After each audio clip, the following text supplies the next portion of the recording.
that gives me benefits, occupy an office for profit in Rock City. I mean, that is not the case. And you can check with the GRA whether I'm paid and therefore they pay my payee, or you can check with SSNIT whether I'm paid and therefore they pay my SSNIT. That is not the case. I don't occupy an office for profit in Rock City.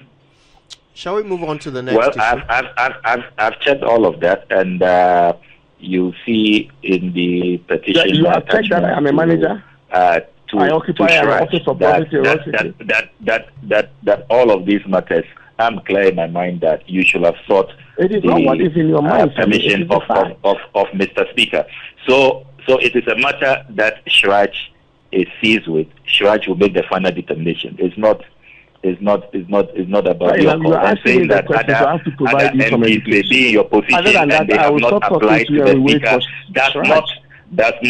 Does not absolve you. You had an obligation under the Constitution. Shall we move to the next issue? To seek the Speaker's permission, and you didn't.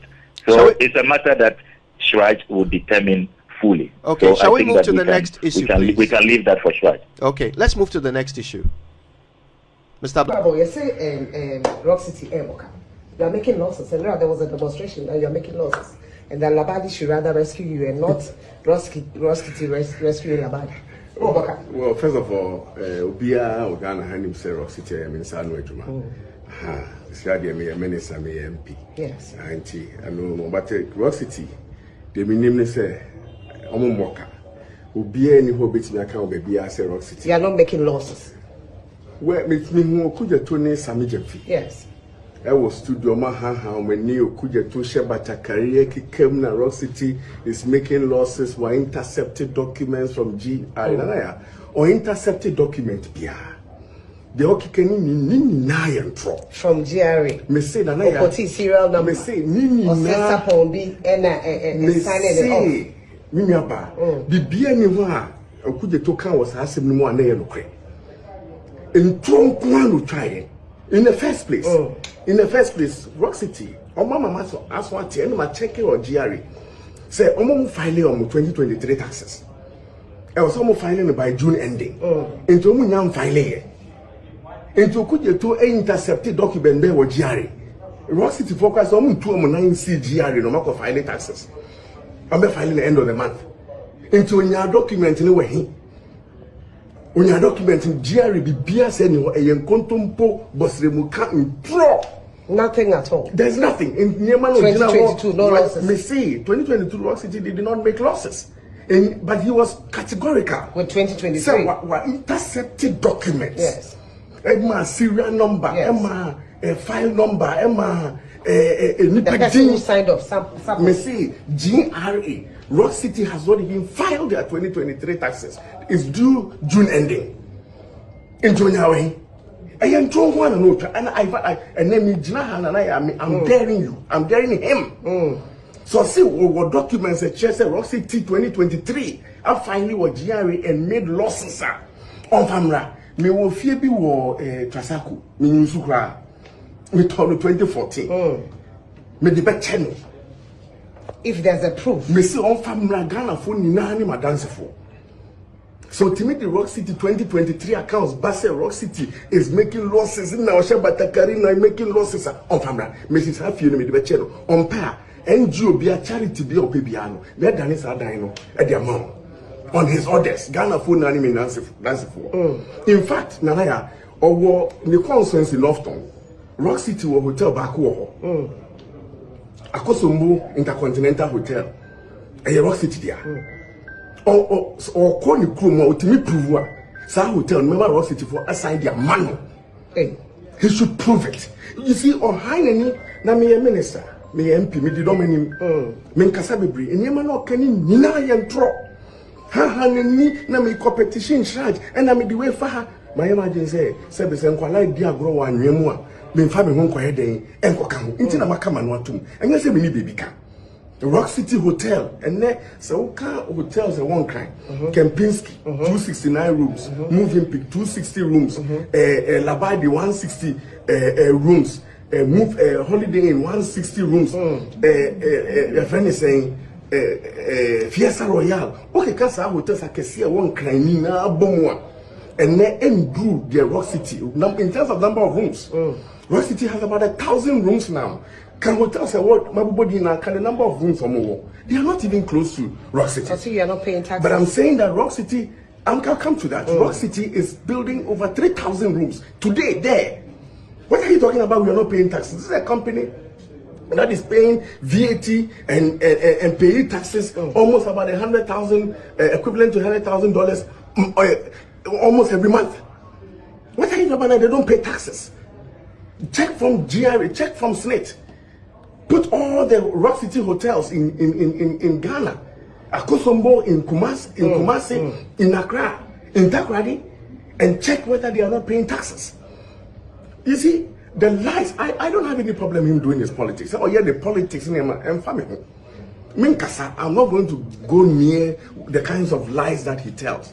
But to be categorical on TV as an ordinary man and put it in a way, sometimes it's quite annoying. And still about it's making about 158 million and gains. I'm not going to, and that you're not making anything. But I'm saying that Rock City is expanding to be the biggest hotel in Africa. In all the 16 regions, 54 markets in Ghana, and hopefully take the brand international. He cannot bring it down. And that is all the matter is all about. What Rock City is seeking to do, he cannot stop it. You think he's trying to do that? But I mean, that's his problem. It's a problem of hate and separate Brian Champon from the company Rock City. Miwa Rock City Bekoso. So I say, who bet me the Rock City Akoko and then Brian Champon Koko. So separate. But even if for political convenience you want to bring it together, speak the truth. Speak the truth. I'm daring him and name no kind say Rock City Boka. Me chene die wa Trasako. Me chene Akosombo Intercontinental Hotel and Rock City. Me the back on fa. O me can prove it to Ghanaians. His lies and lies to could to your truth. O han ni kan sem chantro. No kwe bi ni bosse mu kan kwa. Na se na maka no. Me penin. Mampeni de juma kesi ahye me se na fe mani ekoho me sanso di dom animu ebitifi enya won se ma mani bre ho but enya nyema na okeka no wo di asema ko shraj ntimi nkabi shraj di on report beba we se na okeka na kesi ni na shraj on report minim de am de beba de but mo de beba yi na e organa ha ye be hu se wo kan no kre ana se wo han kan no kre e di nseye wo twini pa fa nwem e be kese mentinase na ye na e organa ha onyankopon ene na ehwe no Rock City no I am 100% proudly. Me started 208. I'm starting in kakran. Baby, I'm sure I'm say omkonkodru no. Omkwakudru ontimi nsai no. And an intro. Thank you. Now I want to directly respond to the challenge that he threw after the demonstration, and I've seen that it's gone viral. A lot of folks have shared it all over the place. He has dared me. The Honorable Brian Champon has dared me. He says that I have not intercepted any GRA filings. I wrote down the things he said. That I haven't intercepted anything. Nothing. That he has nothing. He's just lying, or you're truthful. That I have nothing I've intercepted. That they haven't even filed anything at GRA. And that all I'm pursuing is hate. That's the crux of his submission. That I have nothing to show. And he has dared me to produce what I claim to have intercepted. He also added that if I'm able to produce those filings I say I have, he has a Trasago house that he doesn't use. He says he bought it in 2014. He doesn't even use it. So he's happy to donate it to me. And he said that he missed his Nellas. You didn't talk about it. It's next door to my constituency. From Esojaman, then you use the Adome Bridge, and then you enter Juapon. but it's not in my constituency. And it's quite revealing. I didn't know that the VRA has sold Akosombo Hotel to him. So we are grateful that he has offered that information. So, Doc, I can this morning, exclusively on your show, produce the filings at GRA. I want the Honorable Brother Champon to know that when I say I've intercepted something, I've truly intercepted. And he should have been following me by now, that I don't talk about things that I don't have. When I say I've intercepted, I've intercepted. So I've been generous to make copies for the Honorable Ijapamesa, so you know that I am not... Is it for onward transmission? Oh, it's for the show, so that, Doc, you can also have yours. Yes. So, what is this? I hold in my hands the filings of Rock City at GRA. What the Honorable Brad Champon is saying, I don't have. So, when I said that I have the filings, I have them. Come with me to, let's analyze the documents. I'll do that quickly. I know we don't have much time. Come to 2021, and I've marked them so that it will be easy. Let's start from 2021. Hold on. Yeah. See, some of these things... He challenged me. Oh, wait. I've opened the document. Yeah. You make statements that put people's reputation in jeopardy, and you fall in trouble.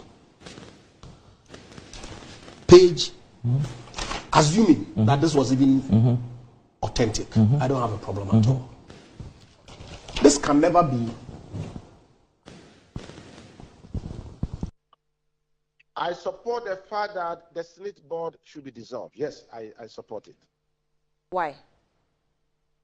I support because it is the board that provides policy direction. And even if they were misled by information provided to them by management or other stakeholders, and they took a decision, there need to be a listening board to the extent that when the public outcry, when the leadership of organized labor wrote letter, when we engage them and said that they should rescind that decision, even when we engaged them initially and they suspended, they went ahead to actually go ahead to say that they are going to go ahead with the contract. I think they were not listening enough. And in my candid view, as a personal person, I think that it wasn't listening management enough. And for that matter, they should be dissolved. A new $1, 1 CD. In the time of Mills and Mahama, 2 CDs, $1. If I was them, I would say to the people of Ghana, I'm sorry. We are sorry for the poor work we have done. We're going to go and think about ourselves. But that is not the people we're dealing with. The fruits of office, the money under the table has become sweet for them, so they're determined to stay. Are we going to allow that to happen?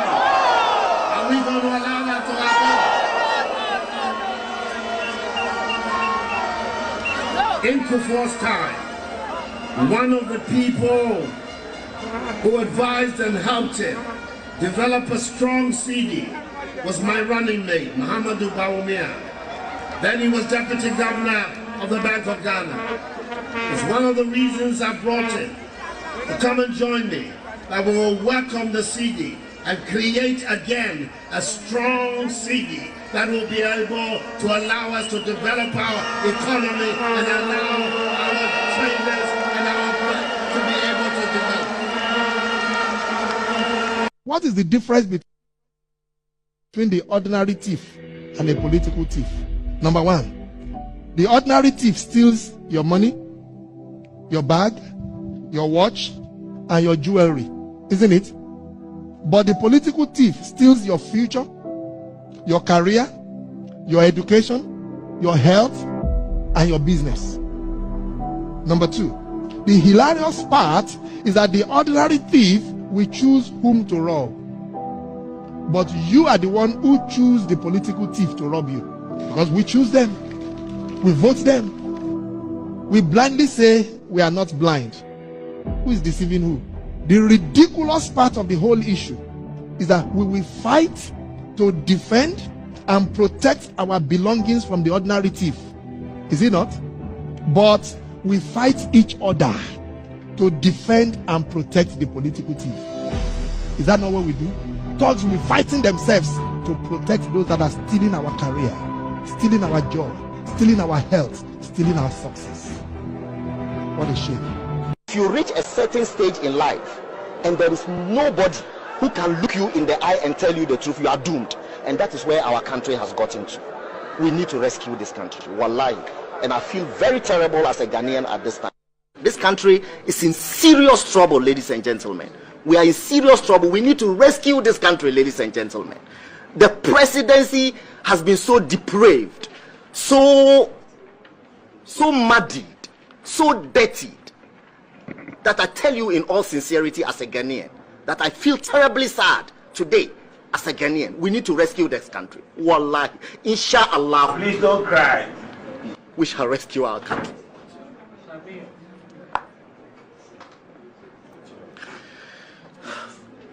Government is broke, government is broke.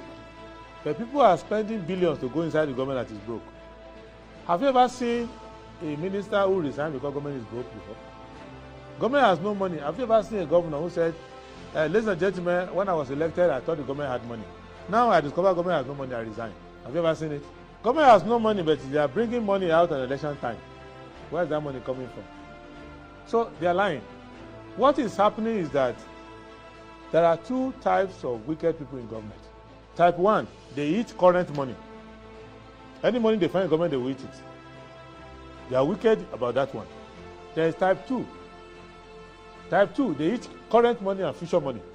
They will say, my term will end next year. When I leave, how will I eat money? Let me borrow money now and borrow money of the future and eat it now.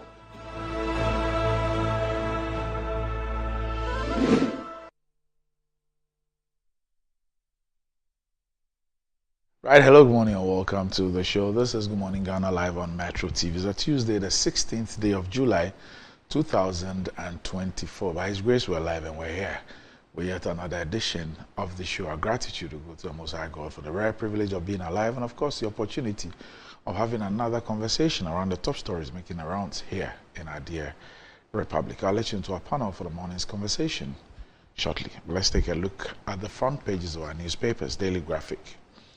1.9 million youth idle. No work, no training, no education. This is a report from the Ghana Statistical Service.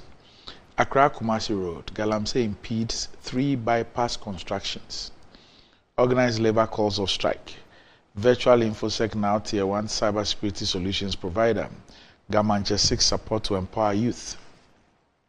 The Ghanaian Times. Organized labor calls off nationwide strike. Gives SSNIT 1-month ultimatum to address all outstanding issues. The Fourth Estate feature story, Dying Young, tragic realities of child kidney patients in Ghana. President inaugurates 40.4-kilometer Bichim-Techimentia Akumadan Trunk Road. Disappearance of victim in Gambia. ECOWAS court orders Ghana to release documents to applicant. Daily Guide. NDC blocks bauxite and lithium deals. Virtual InfoSec now Tier 1 cybersecurity provider. Brian Achampon unveils $3.2 million infrastructure project for farmers. Baumia promises are real. Nana, please invite A+ to assist in Ahmed Swale's murder probe. The New Crusading Guide. I endorse Baumia's vision to integrate chieftaincy and governance. Nene Sakite II. Local government minister petition to investigate corruption and criminal acts at Ghana East Municipal Assembly. Osu Kingmakers denounce troublemakers. Move to stamp authority in traditional area. Tabia CEO refutes FDA's ban on celebrity endorsements of alcoholic beverages. Refutes. How do you refute something which is a judgment of the Supreme Court? KGL Group hosts Lonachi Director General in Familiarization Visit. NSS Pedagogy Model, Reimagining Teacher Training. The insight. Adan Chief at last pays defaulted 53,600 cedis judgment debt to Temasek Court and refunds defrauded 40,000 cedis to Sub-Chief. Alan Shermatin, he says collapse of banks was a failed government policy intervention. Fix our road now. Boom, Pram residents protest deplorable state of Tema Miocho Road project. Strike over sale of SSNIT hotels. Coalition of CSOs against political vigilantism. Salutes Ablakwa and organized labor for saving workers' pension. Israel massacres over 150 Palestinians in Gaza in 24 hours. The new finder. SSNIT paid pensioners 19.4 billion cedis from 25.2 billion cedis benefits collected in 5 years, leaving a positive balance of 5.7 billion cedis financial resilience. President Akufo-Addo inaugurates 40.4-kilometer reconstructed Bichem Techimenti Akumadan Road. VRA engages stakeholders ahead of imminent Akosombo Dam spillage. So you know how to do all this, and the previous spillage, you messed up terribly like that. Organized labor seeks engagement with SSNIT after calling off strike. Fair Sky Group to construct 50 churches and houses for Assemblies of God. Wow, that's brilliant. That's great. And congratulations to Mr. Eric Kutoche and all the folks at the Fair Sky Group. Well done. Okay. Daily Post. Stage dancer, champion liar, Baumia begging GM for debate to resurrect dying political career. Kumasi, traders defect to NDC, citing better management of affairs and support for traders. Economy Times, customers' complaints to BOG drop sharply. Ghana's credit rating to be upgraded after Eurobond exchange. Moody's hints. Bank of Ghana auctions $120 million forex in Q3 of 2024. And that's about it for the front pages. We'll be back shortly.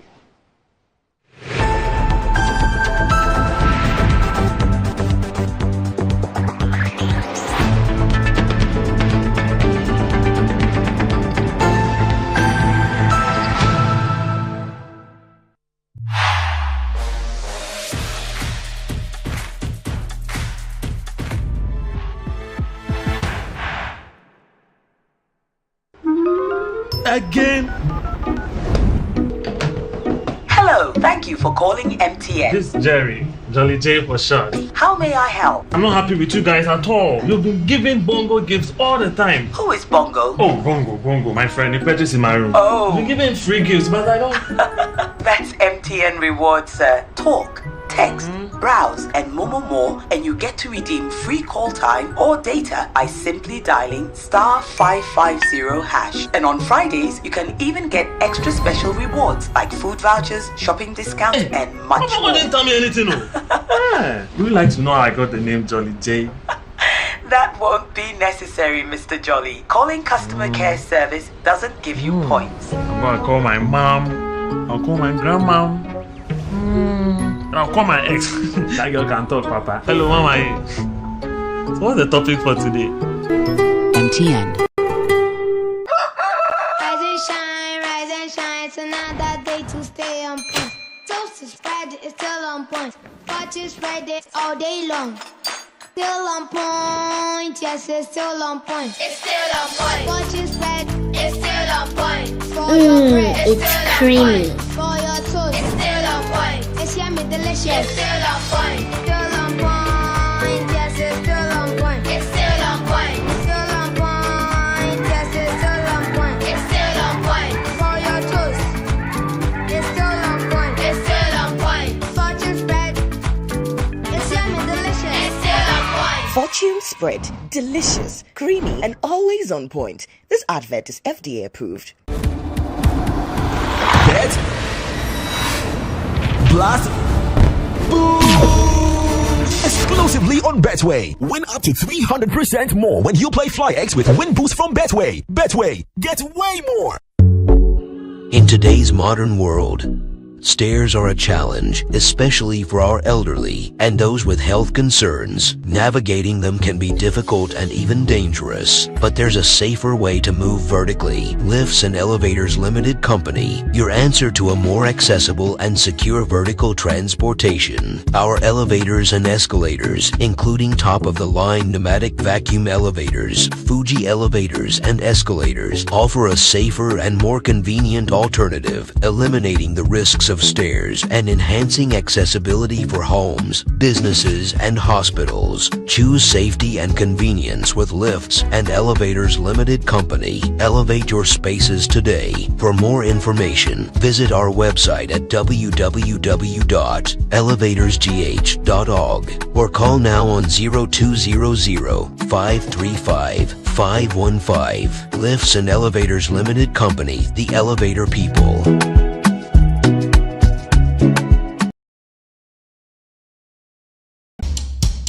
Anti-cavity, gum protection, brighter teeth, and fresh breath. I'm a fat missy way. The patcho bantama. Matias.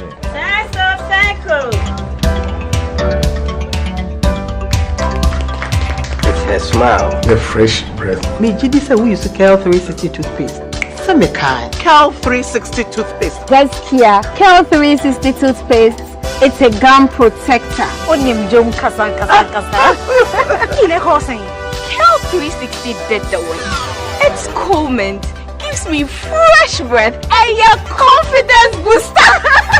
And you will see so feeling when you know Kel 360 toothpaste. Happy smile. Kel 360 toothpaste, anti-cavity, gum protection, brighter teeth, and fresh breath. Kel, happy smile. This advert is FDA approved.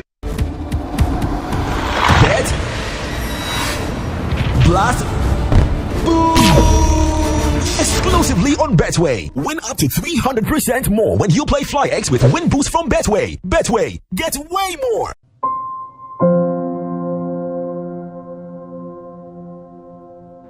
Ama, nansi mi general well-being enkoye kwao. Ama ma ye bohu se kontomra akija. Nansi me hu se me nyo basi makura. Ama me kunu me into kwankwa. Oh you why? Enye mo ko. Give us GC mixture and in the capsules. Ah ye num boom. En ho asem na mo kana. E boa emma ene meme nyina. Na ma wo ba ye obesima. Na be ma so aye be masima. Ya, we be boa wo kunu. Ama ne giant sa wo de hye ne botum. Na wanyinya na nim tisese ne wo yi chopwa.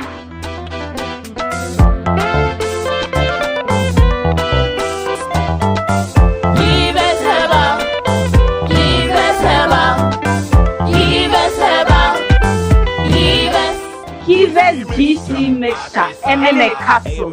Ashisa. A pin for a batter, one more menu for one and Kwada when if you do me a Ashisa. Here is to the friends who took the chance with no regrets. Investors no more hating fortune.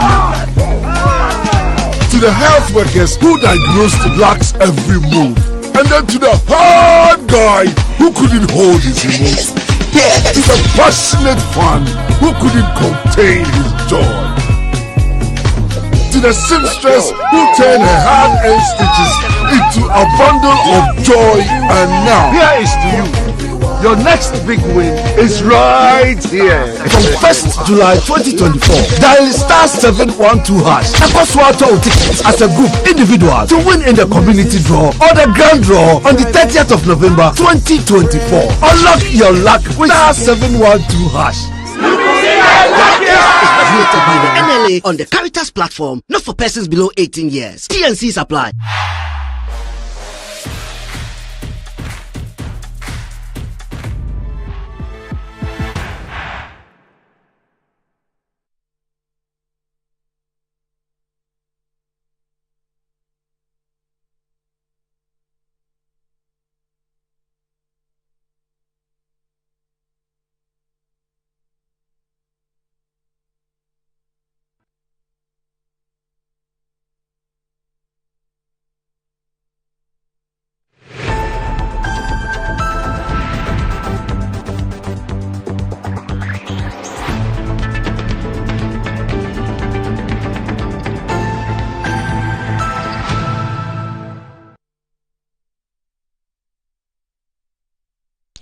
Right, welcome back to the show. If you just joined us, this is Good Morning Ghana live on Metro TV.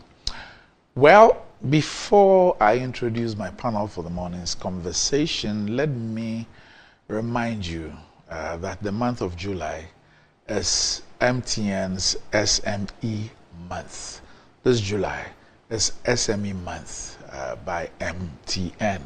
So if you own a small or medium-sized business, get ready for an exciting month ahead as MTN Ghana brings you a host of exciting events carefully planned for SMEs across the regions. Businesses will be given the opportunity to set up at the MTN head office at the SME pop-up event, which started from the 4th of July and will end on the 30th of July. There will be quizzes on MTN social media pages with exciting prizes to be won.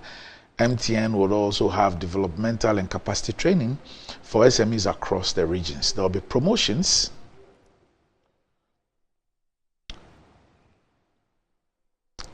and major discounts on all MTN's products for all SMEs. Okay, and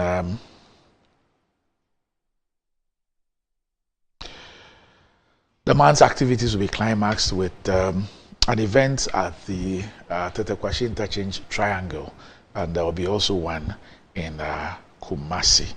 Okay, and all this will be happening in this month, that is July. Be part of the MTN SME month 2024, and you can contact MTN today or call MTN, or you can send a WhatsApp on 0244308111 to know more. So don't miss out on the open invitation to gain access to top-notch solutions, exposure to partners, and an opportunity to put your business on the month. So once again, the event will be capped by the SME fairs on July 18th to 20th at the Tetekwashi Interchange Triangle, and then there will be one at the KJTR Market from the 26th to the 28th of July.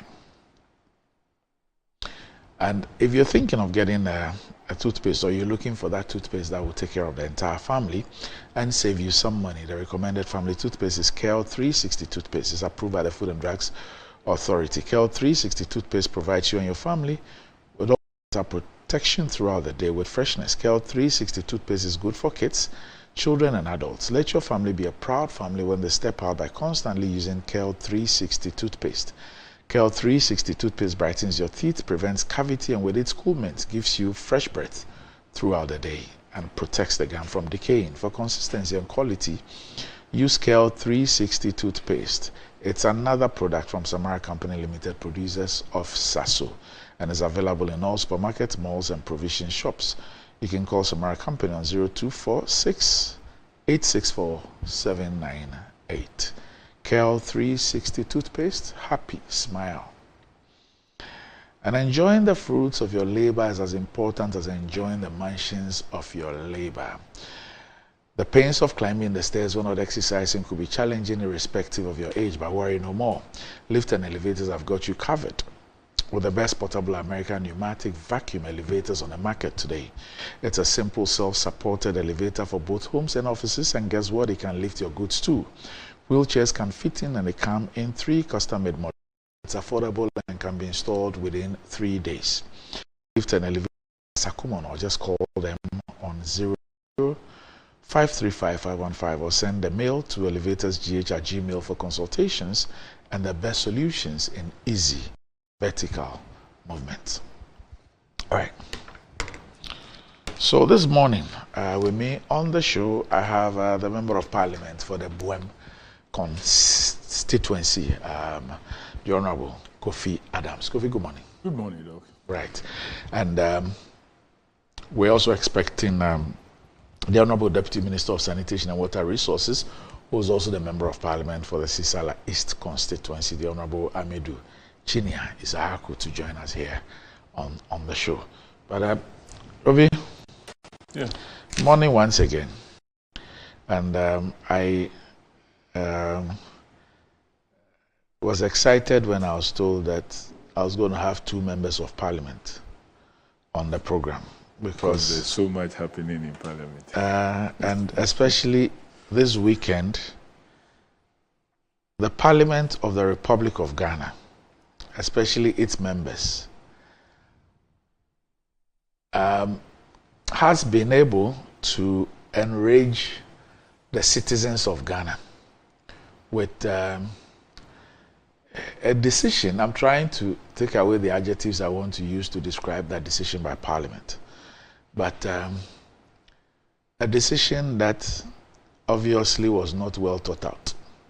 Or if it was thought out, it was thought out from the basis of selfishness and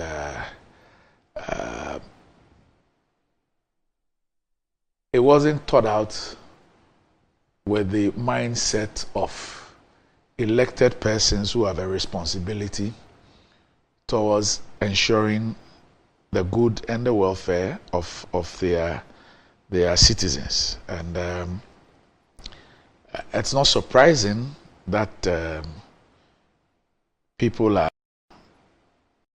extremely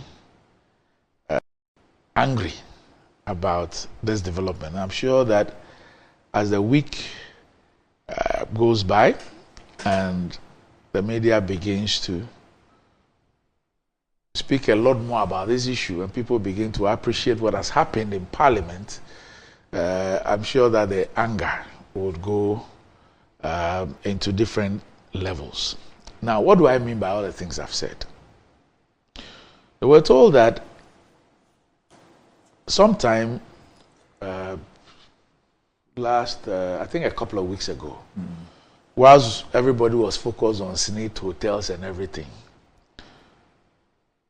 you guys clandestinely amended the Road Traffic Regulations 2012, LI 2180.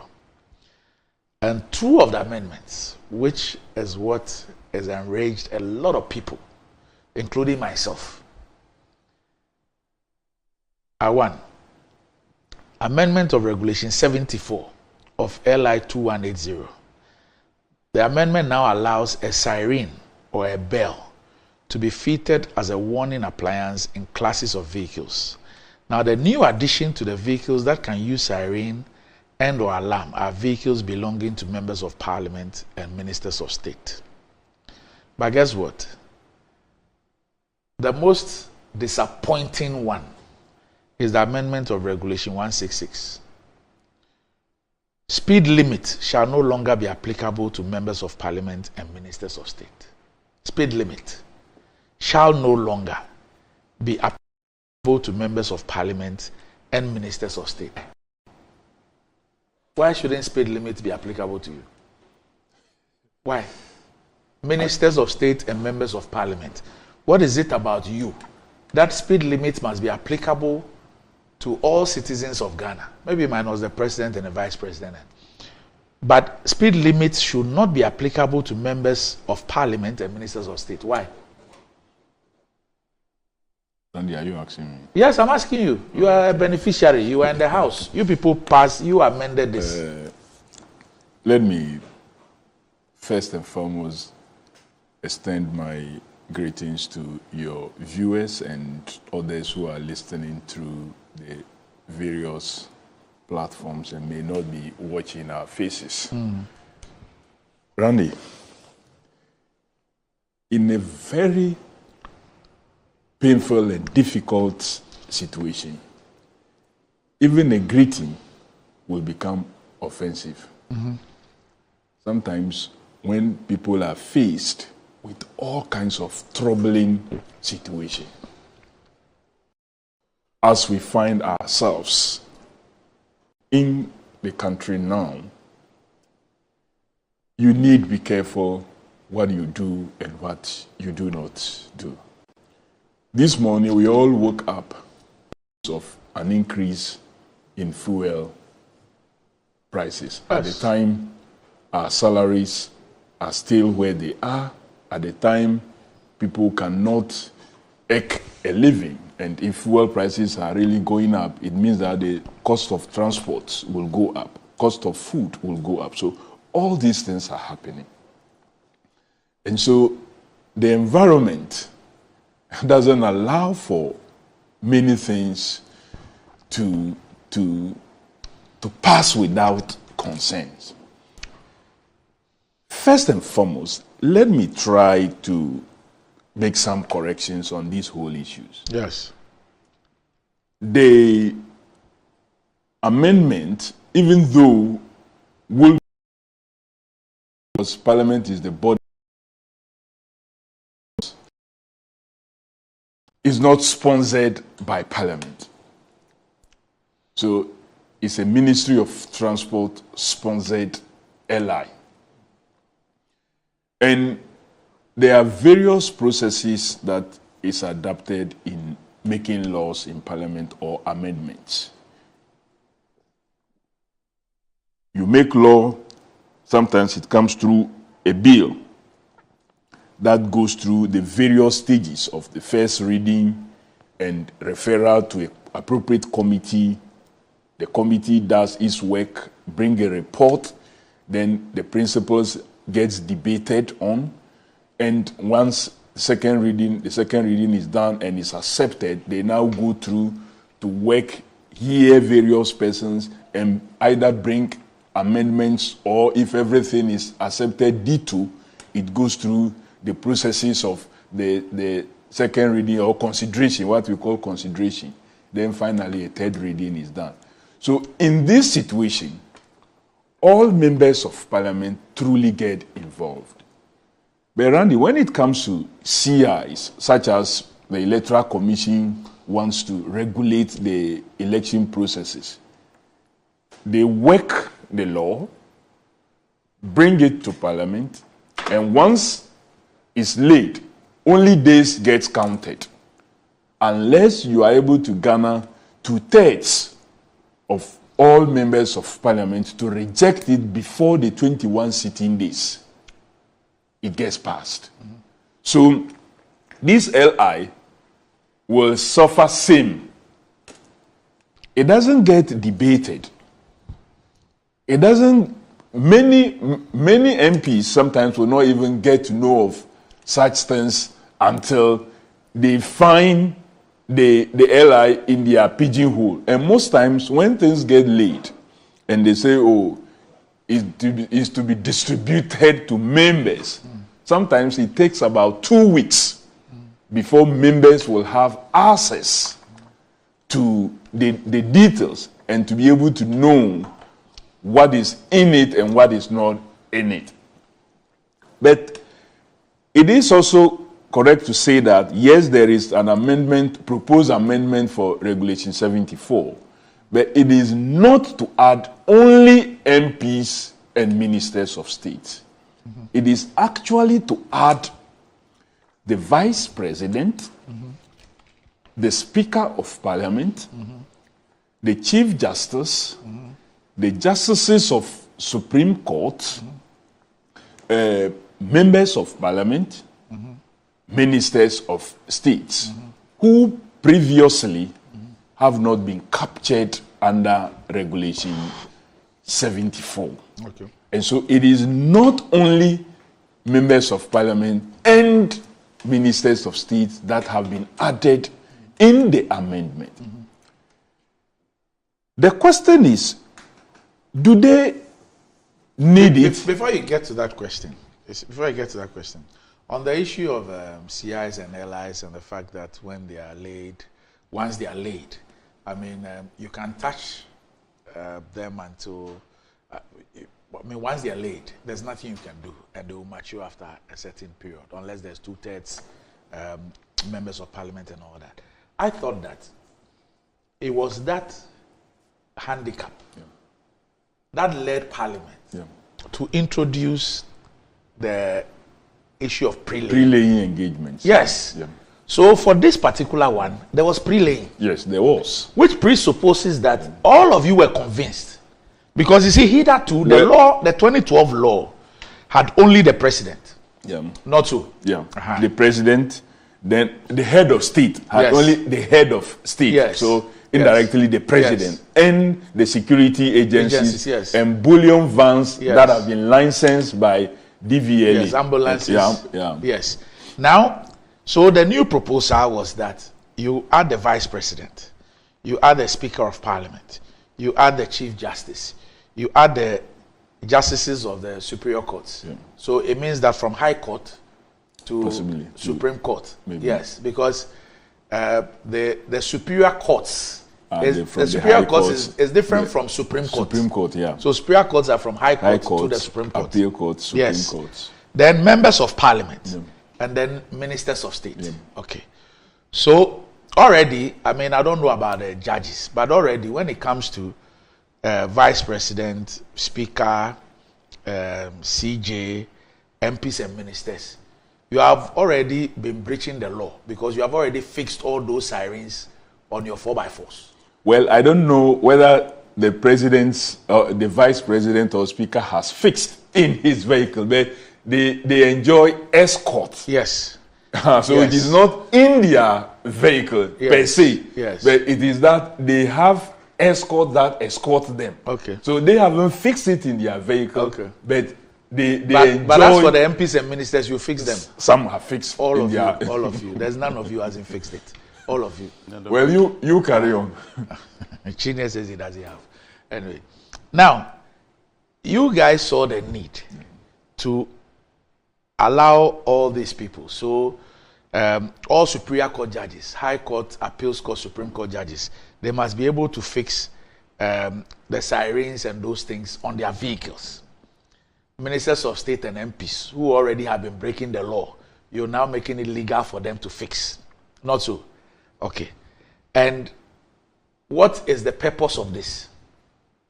Well, Randy, that's... So first of all, I have demonstrated to you that you have pre-laying.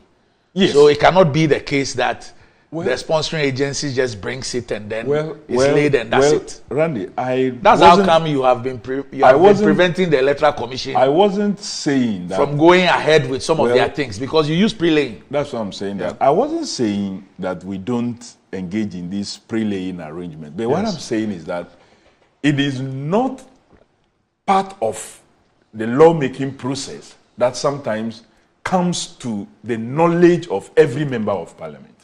Because the pre-laying will not involve all members of Parliament. It will involve only the relevant committee and the subsidiary legislation committee in the case of CIs and LIs.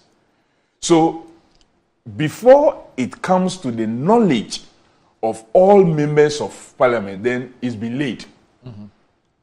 At that point, you only need 2/3 of all members to reject, or the sponsoring agency comes to withdraw the LI or the CI that they have. At least it's on record that no member of Parliament stood up to raise any issue against this. Well, that's what I'm saying. First and foremost, let's ask why the agency sponsored this amendment. I am sure... No, you tell me why you need it. I'm sure it is to cure a situation. Which is what? Do this category of persons get involved in some emergency situation? Yes, it's true. They get involved sometimes in emergency situation where they need to reach somewhere on time through no fault of theirs. They may have been held up somewhere. Do they need it? Yes, they need it. 2, do Ghanaians in general also need emergency services? Yes, they need. Do we have... But why didn't you include doctors and nurses? Well, that's part of the... No, I'm saying doctors and nurses. Why didn't you? And I'm saying that that's part of something that maybe would have escaped the sponsors. This could, just like the way when the law escaped the relevant parliamentary committees at the pre-laying level. Randy. Yes. This law was passed in 2012. Yes, the original. By the same parliament. The original law went through all the processes. Yes. The MPs, including then ministers who were also members of Parliament and who have a right to also come to Parliament by being ministers to partake in debate, didn't see the need to include themselves in those exemptions. So don't forget that it's the same Parliament. So why the need now? I want to understand. That's why I'm saying that the sponsoring agency and those who are implementing the law may have found some challenge of a sort. And so to possibly cure it, they think that this is how to deal with the challenges we have encountered in the implementation of this law over the period. Whether they are right or wrong is what you and I are discussing. But that's why you now. introduce pre-laying. In the view of the Electoral Commission, the view of the Electoral Commission, on the basis of all their experiences and everything, they believe that the Ghana card must be the sole document, for registering as a voter in Ghana. When it came to Parliament, during pre-laying, you blocked it. Why didn't you say that it is the Electoral Commission which over the years has run this, and on the basis of their experiences, their challenges and everything, they have found out that this is the best way forward. So you see, let's pass. Let it pass. That's the point I'm getting to, that we have had some implementation challenges of this law. I am not for once saying that the challenges we have had is that, especially during this IGP's tenure, members of Parliament and I don't know about a minister, I stand to be corrected, but members of Parliament and probably or possibly some ministers have been arrested by the police. Randy, for some of these offenses. That's why I'm saying How do you call that a challenge? That's why I'm saying that, lawmakers were breaching the law, breaking the law, and they were arrested. So you do an amendment to exempt you, or to, in fact, make it possible for you to, in fact, legalize what you were doing illegally. Randy. And that is why, if it is for emergencies, it will not even occur to you that there are doctors and nurses in this country. If indeed the real reason is about the possibility of engaging in emergencies. Look, I am saying that the sponsors of this LI were attempting to cure something. Sometimes the cure may not be able to capture everything. The cure itself may not be able to cure everything. And we must accept that.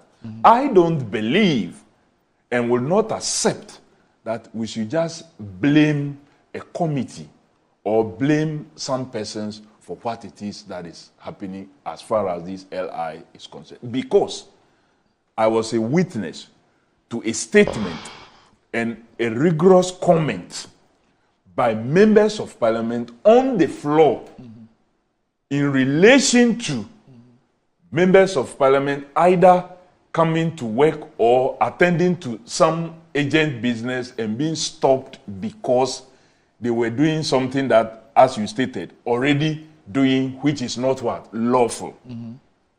But sometimes, like I asked the first question, do this category of persons get involved in some emergencies? Yes. You are actually even adding onto it that there are other service providers who are also involved in some emergencies, like healthcare persons, like doctors, even nurses, and what have you. So it means the list is what? Unending. You continue to build it all the time. But we cannot deny the fact that the persons that have been added are involved in some emergencies of a sort. In fact, they are the least to be involved in emergencies. Take for example, well, I used to think same. Is it, Kofi? Let me tell you something. You see, at this stage, when we are dealing with the Ghanaian people, and this is even lesser than the next one, which is the speed limit. For me, that's the most bizarre one.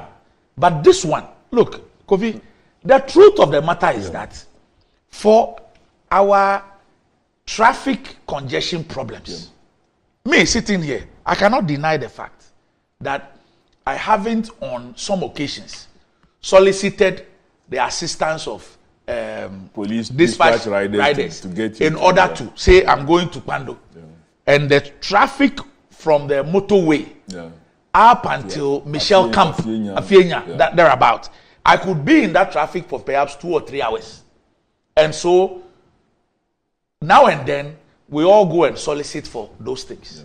Now, you would find those who have the sirens and others using that to escape that traffic, that terrible traffic that the entire citizenry is involved in. Yeah. The police will arrest you, the non-whatever, who is trying to go through the traffic. Not so. So this amendment really is to give you, this category of officials, the opportunity to be able to escape this traffic that every Ghanaian citizen escapes. Meanwhile, you are voted into office to take the decisions that will lessen that burden on all of us. Yes. But you are taking a decision that will exempt you from experiencing that suffering. You didn't. How then will you solve it for us? Look, maybe you are not getting my point right from the beginning. I said, do we all face that? Yes. Mm-hmm.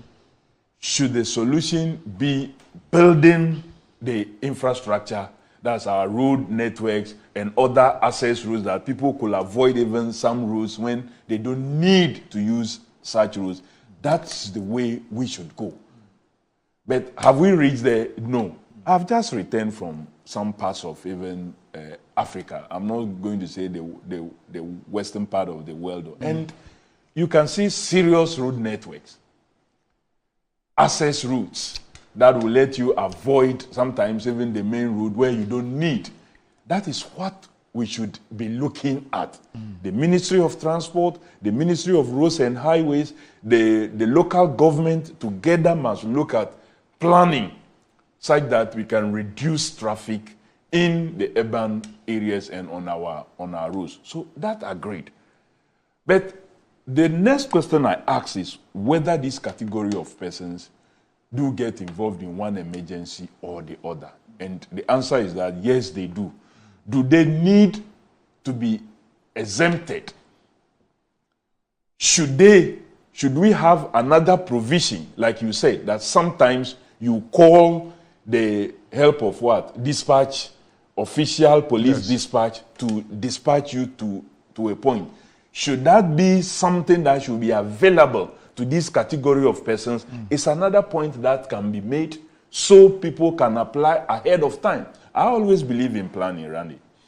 If I have to attend a function and I know this is the place, first I check the times that I'm going, what is the normal traffic situation on the route, and what time I need to leave in order to get there in good time. I do that always. And if you ask my drivers, you ask my guard, they will tell you, I don't tolerate such things. Even on the motorway, sometimes when there is a situation that leads to traffic build up, you see people attempting to use the shoulders of the motorway to bypass those of us who want to do the right thing. You know what I do most times? I would drive out and block that side and move at the same snail speed that all the other vehicles are. So if you attempt to get off the road, to use the shoulders, there's no way you will be able to pass. Until we get to where the obstacle is, then I will get back onto the road. And those following will see that I am doing so to stop all others who want to engage in an illegality by driving on the shoulders and creating even a worse situation ahead for all of us. But we should be asking ourselves, take a member of parliament who is supposed to be in the chamber to help the business of the house. At the same time, he's supposed to attend to another assignment of state somewhere within a very short time. And this law didn't say that compulsorily members of parliament must fix or ministers must fix these things in their vehicles. Like I said earlier, I don't think the speaker will fix such things in his vehicle. I don't think that the chief justice will fix it in his or her vehicle. I don't think the vice president will fix it in his or her vehicle. They all rely on police to escort them and so on and so on and so forth.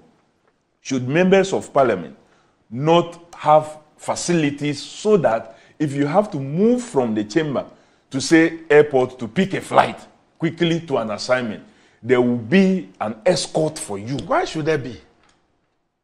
Why should there be? Oh, no. Randy, if you are taking it to that level that you should not have, for example, sometimes... No, you don't get the point I'm making. The point I'm making is that, look, we are all facing that traffic. Because of a reason. No, Doc. Why are you not focused on solving the problem? Because you see, the problem goes from... It keeps degenerating over the years. No. And you are looking for an easier way out. Doc, you just said earlier, for example, that you sometimes when you have to travel to say Pando. Yes, I do. Yes. That's why I'm saying that for a member, and that member is not an everyday thing. I'm sure the discussion is because people think that you are to fix these sirens so that, like, myself and Chinia woke up from our homes today coming to Metro TV, then the sirens are on. You already have the sirens. You are using them. The problem is that the police arrest you because the law doesn't support you. So you want to avoid that by legislating it. No, Randy. What I'm trying to say is that the whole discussion is like the idea is for ministers, members to fix this and for everyday use and every time use. Why not? No. It is for emergency situation. Who determines that? Well, when you are stopped. How will you be stopped? When you are stopped. When you are... The law doesn't say emergency. Why? The law says that... When they are using it now and you say they get arrested, how are they stopped? They are stopped because the law does not allow them to use it. And I'm saying that even if the law allows you, you can still be stopped. You can be stopped, but you cannot be arrested. You have to stop first. Yeah, but you will not be arrested. I'm saying that, yes, you have to be stopped first for them to know whether the person in the vehicle has a right to use it at that time. And then you must explain the emergency. The law doesn't suggest that explain. There's no emergency with the law. You see, you said there's no emergency with the law.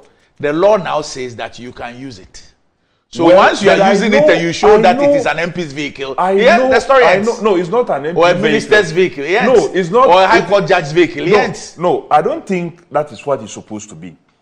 It is only when the person, you the minister or the MP, must be in the vehicle. Yes.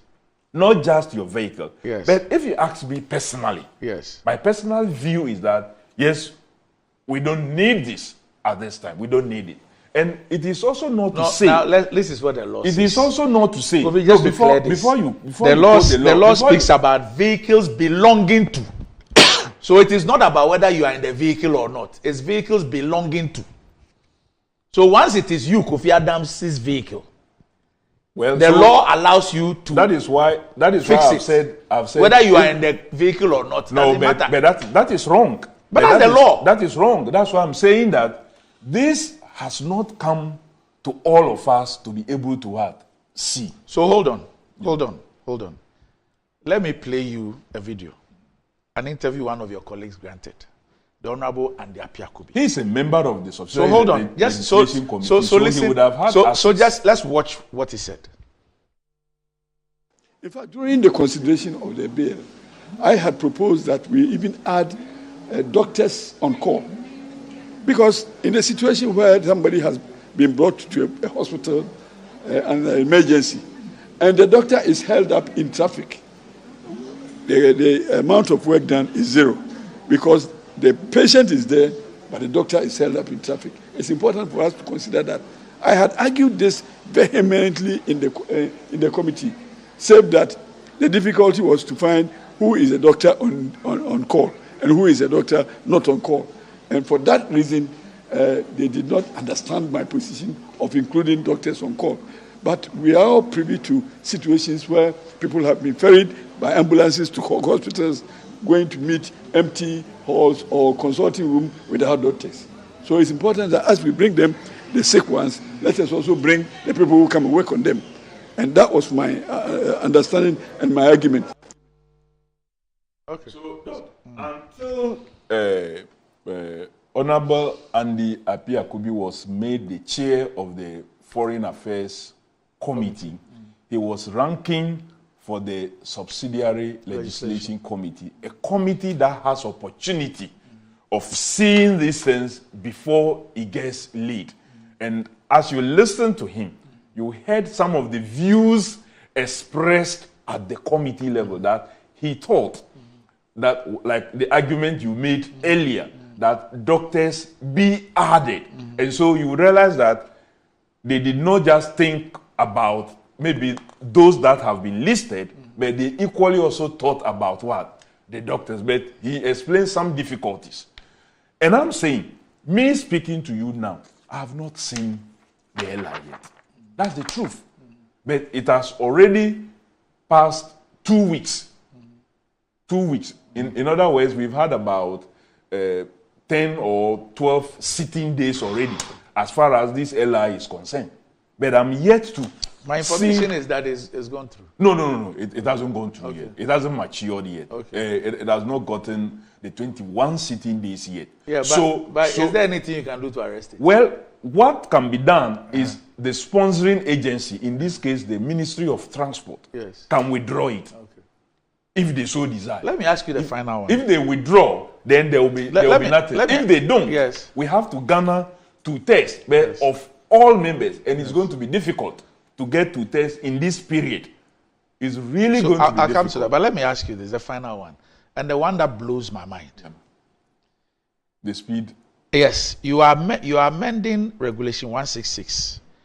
Speed limit shall no longer be applicable to these category of persons. Well, so, Vice President, Speaker, Chief Justice, Justices of the Superior Court, Members of Parliament, Ministers of State. Speed limit shall no longer be applicable. If you asked me, why do you need a Formula One? I would have wished that this part should have some additions, because you see, we already have speed limit for some areas, except the motorway, which is 100 kilometers per hour, and then the normal. That's also a speed limit. The normal highway, which is I think about 80 or 90 kilometers per hour. You are exempted from all. You are being exempted from that all is what speed I'm saying. limits. That's why I'm saying that I would have wished that schools, communities, town areas where we have limits should apply to even all these category of persons,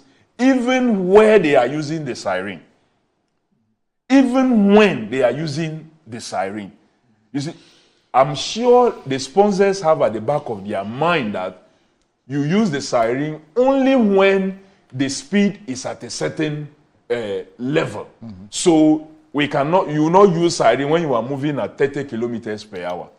You don't need to use the siren maybe if you are doing 50 kilometers per hour. So that possibly would have informed them. But I think that this part of the amendment could create problems for us, where someone using just a sole vehicle without an advance notification reaches a school where kids are crossing, or a zebra crossing where somebody is already getting through, and it could lead to what this means is that a vehicle that belongs to an MP, if it's involved in an accident, whether it kills somebody, it destroys somebody's vehicle, the accident leads to maiming or injuries to people, Randy, that person, that vehicle, that's what I'm saying, is exempted from the overspeeding rules, cannot be charged. That's why I'm saying that I'm worried about this component, because even for the head of state, who has advance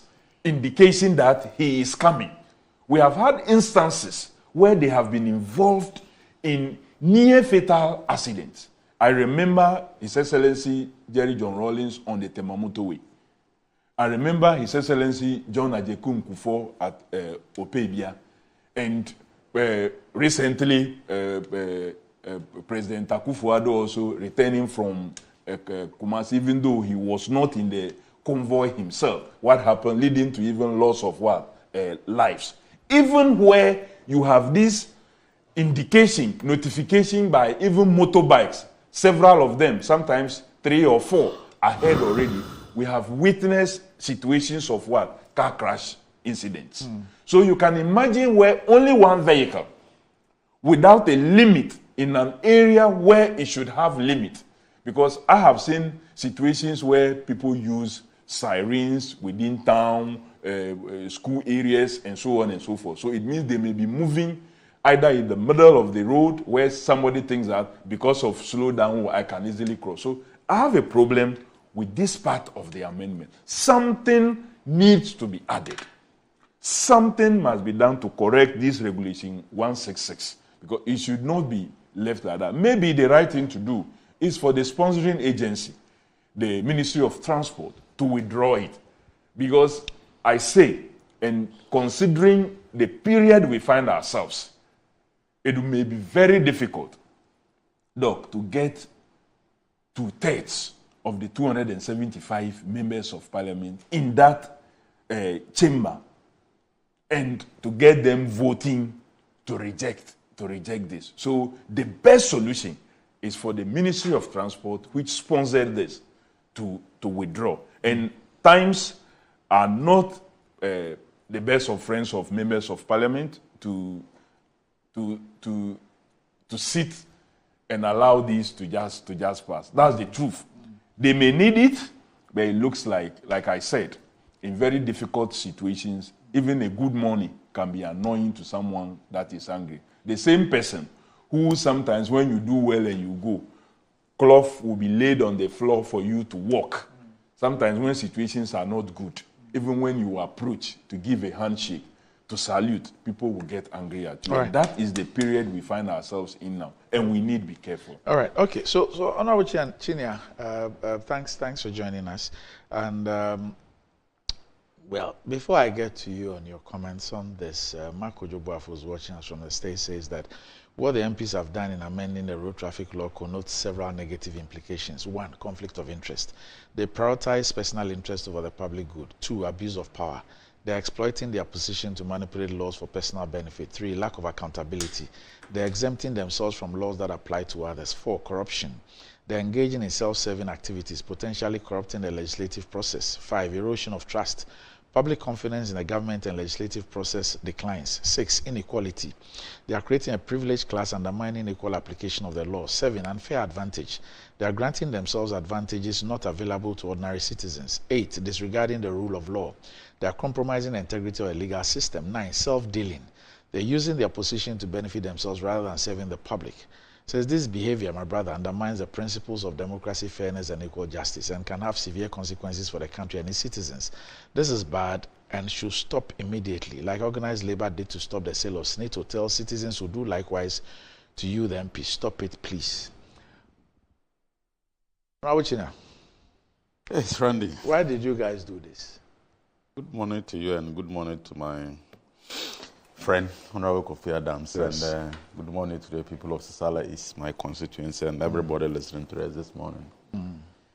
Well, I have my personal reservations about this amendment, and I feel very strongly about them.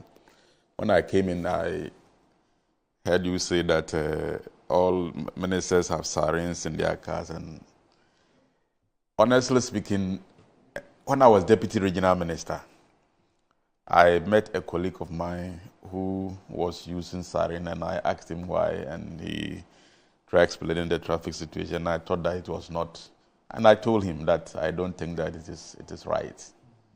And for me, this is about my 8th year in government as a Deputy Minister. I've never used siren. I've never tried to put siren in my car. Really? Yes, I don't. I have never. Why? Well, why is everybody doing it and you not doing it? It's unlawful, and I mean at this particular time and looking at the way things are going on in Africa, I think that Parliament has to take a second look at these proposed amendments.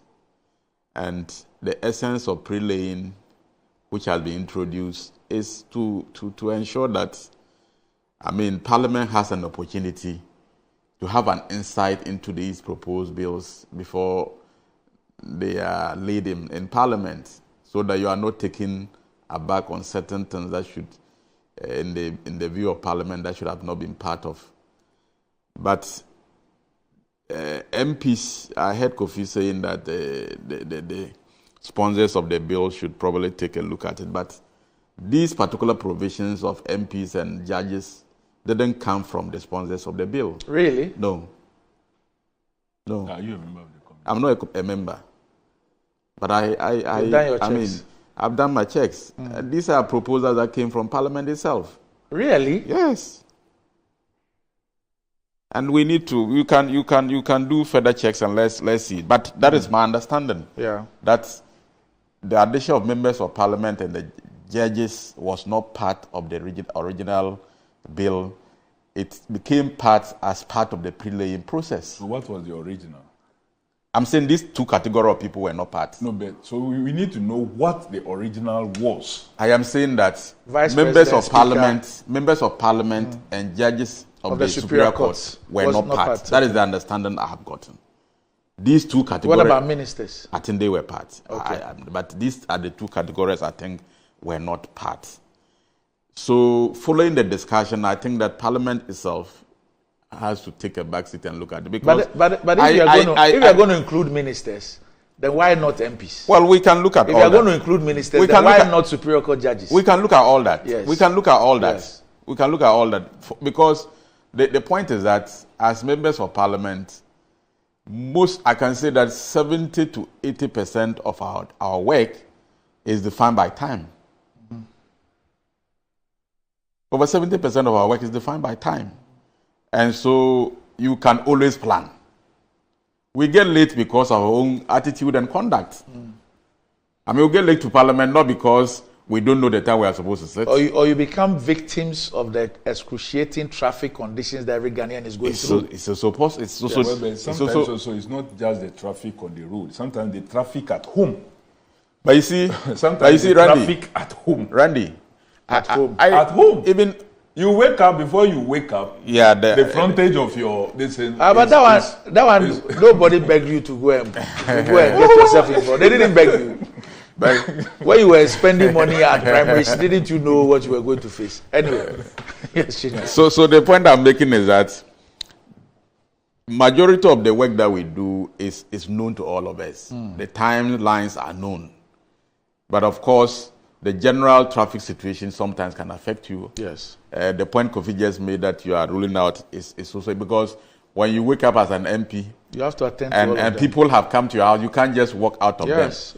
Those can sometimes affect your time. But notwithstanding that, we need to get to a point where Ghanaians generally appreciate, because if you are making a law that generally people don't accept, or people think that you are creating a certain class that you will benefit from against the wishes of the majority, then you take a second look at it. You see, my issue really, Chinia, with this thing is that look, the truth of the matter is that the traffic, especially in the capital, and going out of the capital is terrible. So if you take going to the west, that's the Malam Kaswa side, it's crazy. If you take going to the north, which is the Ofanko Pokwasi in Soham side, crazy. If you take going to the east, it's crazy. If you take anywhere outside the capital and inside the capital, it's crazy. And that is what has brought up this whole issue of sirene and people wanting an escape route out of that particular situation. Now, the annoying part is that those who must take the decisions to ameliorate the problem for all of us are finding an escape route from the problem through legislation. That's what annoys people. So, Chief, I am saying that all these things that you have said are the realities on the ground. That fundamentally our transport system and our road network is not favorable, and it affects the whole of the country.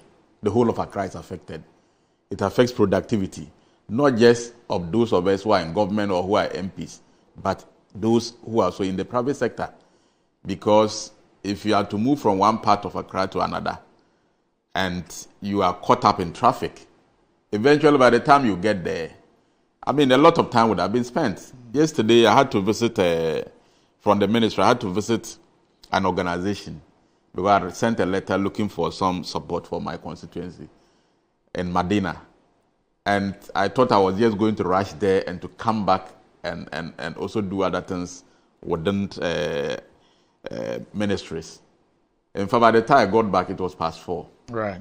I left the office around 12 because of traffic. And so it affects not just ministers, not just MPs, it affects everybody.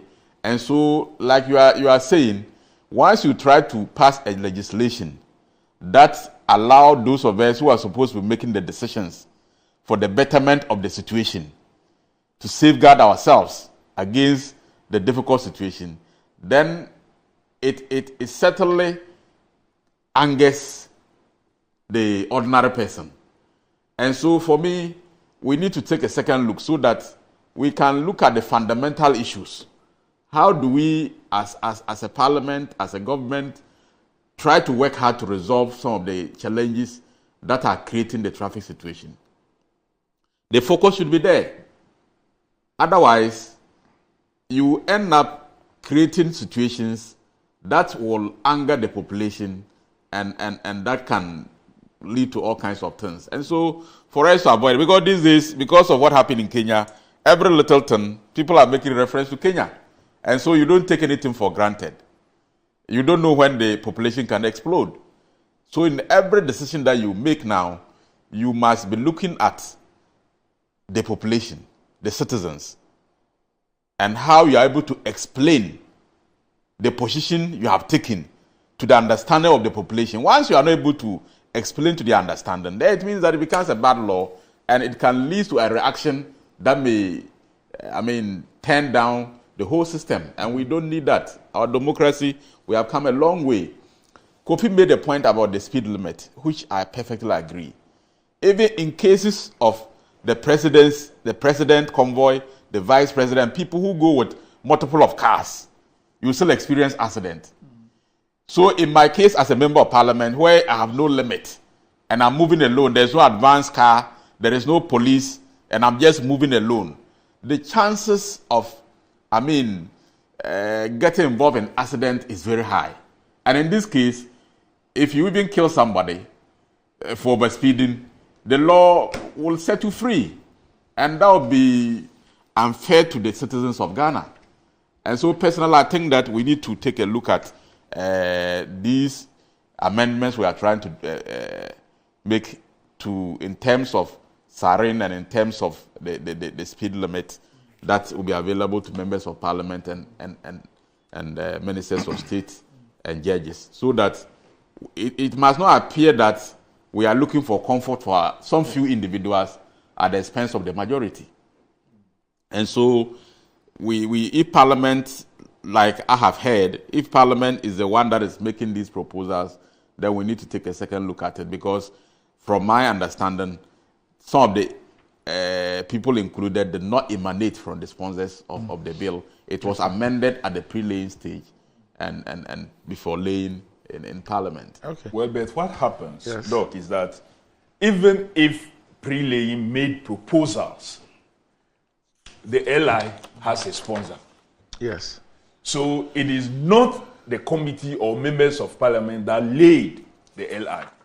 It is still the sponsoring agency that accepted the recommendations of that committee and added it to the LI before laying. So they own it. They have ownership of what was laid. And it is they alone who can withdraw it at this stage. I guess what happened. I guess what happened was that, for example, instead of maybe the parliamentary committee, and I'm just hazarding a guess, that perhaps instead of the committee saying that, oh, why should ministers be exempted? Take them out. They rather thought that, oh, if you have added ministers, then why not MPs? Then why not superior court judges? I'm sure that's what happened. And like more additions. Why not doctors? Yes. Like Honorable and the appearance. You see, for me, I want us to continue to try this. And I have said it a number of times that sometimes as MP, you are expected to attend a number of programs, on the weekends especially. You are invited to funerals, weddings, and so on and so forth. I will not risk my life to honor everything because many persons have gotten themselves involved in accidents because they are rushing through. I will do it the way I must and attend the number that I can. Maybe we should all begin to adapt that process. If you move from your home, you know that you must be in Parliament by 10 a.m. Calculate the time, leave home a normal time and attend to Parliament. If you have to be in Parliament to attend a particular activity and you have another one outside, finish that one and move. If you arrive at the next one late, everybody will understand that it's no fault of yours. Until, you see, this is part of the reason why, you remember why this Ayalolo bus systems was introduced.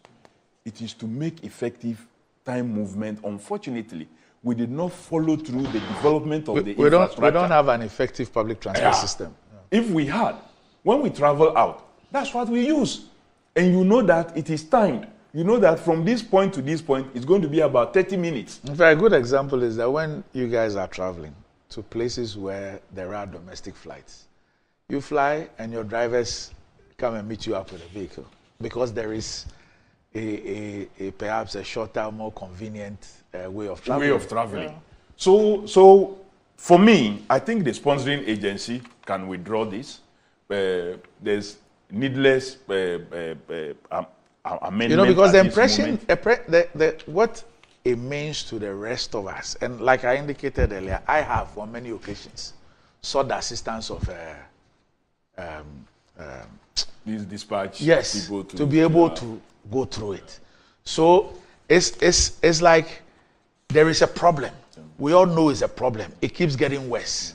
But we find ourselves in a privileged class, and we want to take advantage of how we can use our privileges to escape what everybody is involved in, instead of, because I'm sure that if for example the public was aware of concrete steps that were taken to change these stories or alleviate the suffering of all those things, they wouldn't mind these things will even pass without anybody. Doc, I don't want to live here and still leave the impression in the minds of our viewers that maybe the MPs especially, because that is where the LI gets lead. So sometimes the judges are... It's not just MPs. The thing is about, you see, those who were not part, who have been included. Vice President, Speaker, Chief Justice, Justices of the Superior Court, Ministers of State, Members of Parliament. And I'm saying that for the Members of Parliament whose house the LI get lead, the understanding and the feeling of everybody is that they can do something about it. Because we voted for you, the rest we didn't. And I'm saying that I don't want to live here and still leave the impression in the minds of our viewers that it's like we are... You disappointed us. We disappointed them. But, you see, work must be done. We all agree that infrastructure must be provided to improve our transport system, both in the urban areas and even sometimes on our highways. That we must do. The MPs were not setting out to do something for themselves, privileged few. I don't think that was the intentions. And I equally don't think that was the intention for the judges, but to be used only on emergency. And someone has just alerted me through this engagement that indeed they added the provision that it is only when the person is also in the vehicle, and that became point D of one of the provisions that must be added, that it is activated only when the person is in the vehicle. In this case, whether it's a minister or MP or a judge or the Speaker, the Chief Justice, or the Vice President, you activate those things only when, and immediately the emergency ceases to exist, you have to stop the usage and carry on in the normal way. So the sponsors can easily withdraw this and to reduce, like my colleague said, these days there are so many things happening around that something could just spark something and generate all kinds of situations. And using sirens sometimes, it even exposes you.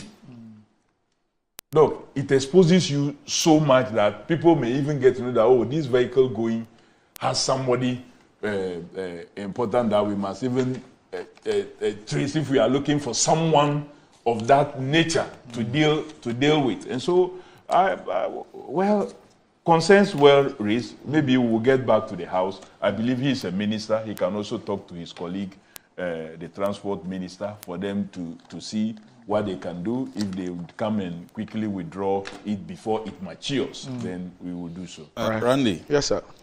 I mean, I quite agree with Kofi, except to say that we should not put this entirely in the hands of the sponsors. Because my understanding about the situation is very clear, except that if Parliament can speak on it. Because if you have a conviction, you must be able to speak to the people of Ghana on your conviction. I am saying that some of the additions were made by Parliament itself. It didn't come from the sponsors. And MPs being included, judges being included, I am very certain. And maybe other ones came from Parliament as part of the pre-laying process. And there was a lot of debate and discussion that went on before those additions were done by the sponsors or was accepted by the sponsors. And Kofi knows that the essence of this pre-laying process is because Parliament thinks that the executive sometimes is imposing a lot on them without they who are supposed to be the lawmakers, which is the case, having an input or impact before certain things are laid in Parliament. So the pre-laying gives certain category of people within Parliament the opportunity to have discussion with the sponsors and sometimes to make input either by subtraction or addition. Now it is clear that Ghanaians, as you, Randy, has put it, think that we are only trying to legislate to protect ourselves and our interest. If that is the case, then Parliament itself also needs to even discuss with the sponsors that the thinking we're having, we think that we got it wrong. I have maintained that there is nothing wrong if you're a leader and you make a mistake or you make a decision that turns out to be unpopular and you accepting that your decision make mistakes and move on. But when you try to insist, then the eventual response from the population can be damning on you. You see, so at this point, Parliament itself needs to reflect on the input that we made. I am saying this to cure a certain mischief by people thinking that this bill is solely sponsored by the Ministry of Transport and by extension government. When in actual sense, Parliament made input and made additions to what we have now. So it means that it is not a sole product of Ministry of Transport. It's both government and, and Parliament. Yes, okay. And both the majority and minority. And they must be bold to speak to it. Because if you ask me personally, I have my personal disagreement, which I don't want to go into, but it is both the majority and minority who have influenced the situation to produce what we have. Well, let's still speak about Parliament. And Kofi, when I get back to you, maybe you can add a little thing on the same. Now, yesterday, Monday, the 15th of July, we're told that parliamentary proceedings were abruptly halted after a quorum dispute led to an adjournment when only 24, we have 275 members of Parliament. I told that only 24 members of Parliament attended the session. falling short of the required number for conducting official business. What's the number for conducting official business? 1/3? 1/3. Okay, so 1/3, therefore, we're looking at about 92? 92. Thereabout, 92, thereabout, okay. So we need at least 92 MPs to be able to conduct business. There were only 24. The session began with the minority's earlier threats to disrupt proceedings if the majority caucus failed to ensure adequate attendance. The situation escalated when Tamale Central MP Ibrahim Murtala Mohammed raised the issue of quorum, accusing the majority of consistently relying on minority members to pass government business. Quote, Mr. Speaker, I'm standing on Order 64 to raise a quorum for transactions for business this morning. They bring business to this house and they can't consistently rely on our numbers to have government business executed. Majority Chief Frank Anodonpre was scheduled to present the Oya lithium and bauxite agreement. However, the Tamale Central MP vehemently objected, criticizing the majority's absenteeism. Says it demonstrates a lack of seriousness. I don't think we need to give them this opportunity. They are in our constituencies campaigning, yet they expect us to execute their business for them. It is completely unacceptable. We could have also done that. We could have left this house, but we have decided to act responsibly. With the head count revealing only 24 MPs present, Speaker Abambagman was left with no choice but to adjourn the sitting. Quote, honorable members, head count 24, the House is adjourned. Why? Well, it's an unfortunate situation. I think that we shouldn't have gotten here, but we have gotten there. So, as members of Parliament, our primary duty is to represent our constituents in Parliament and make laws and all the other businesses that come before Parliament on behalf of Ghana.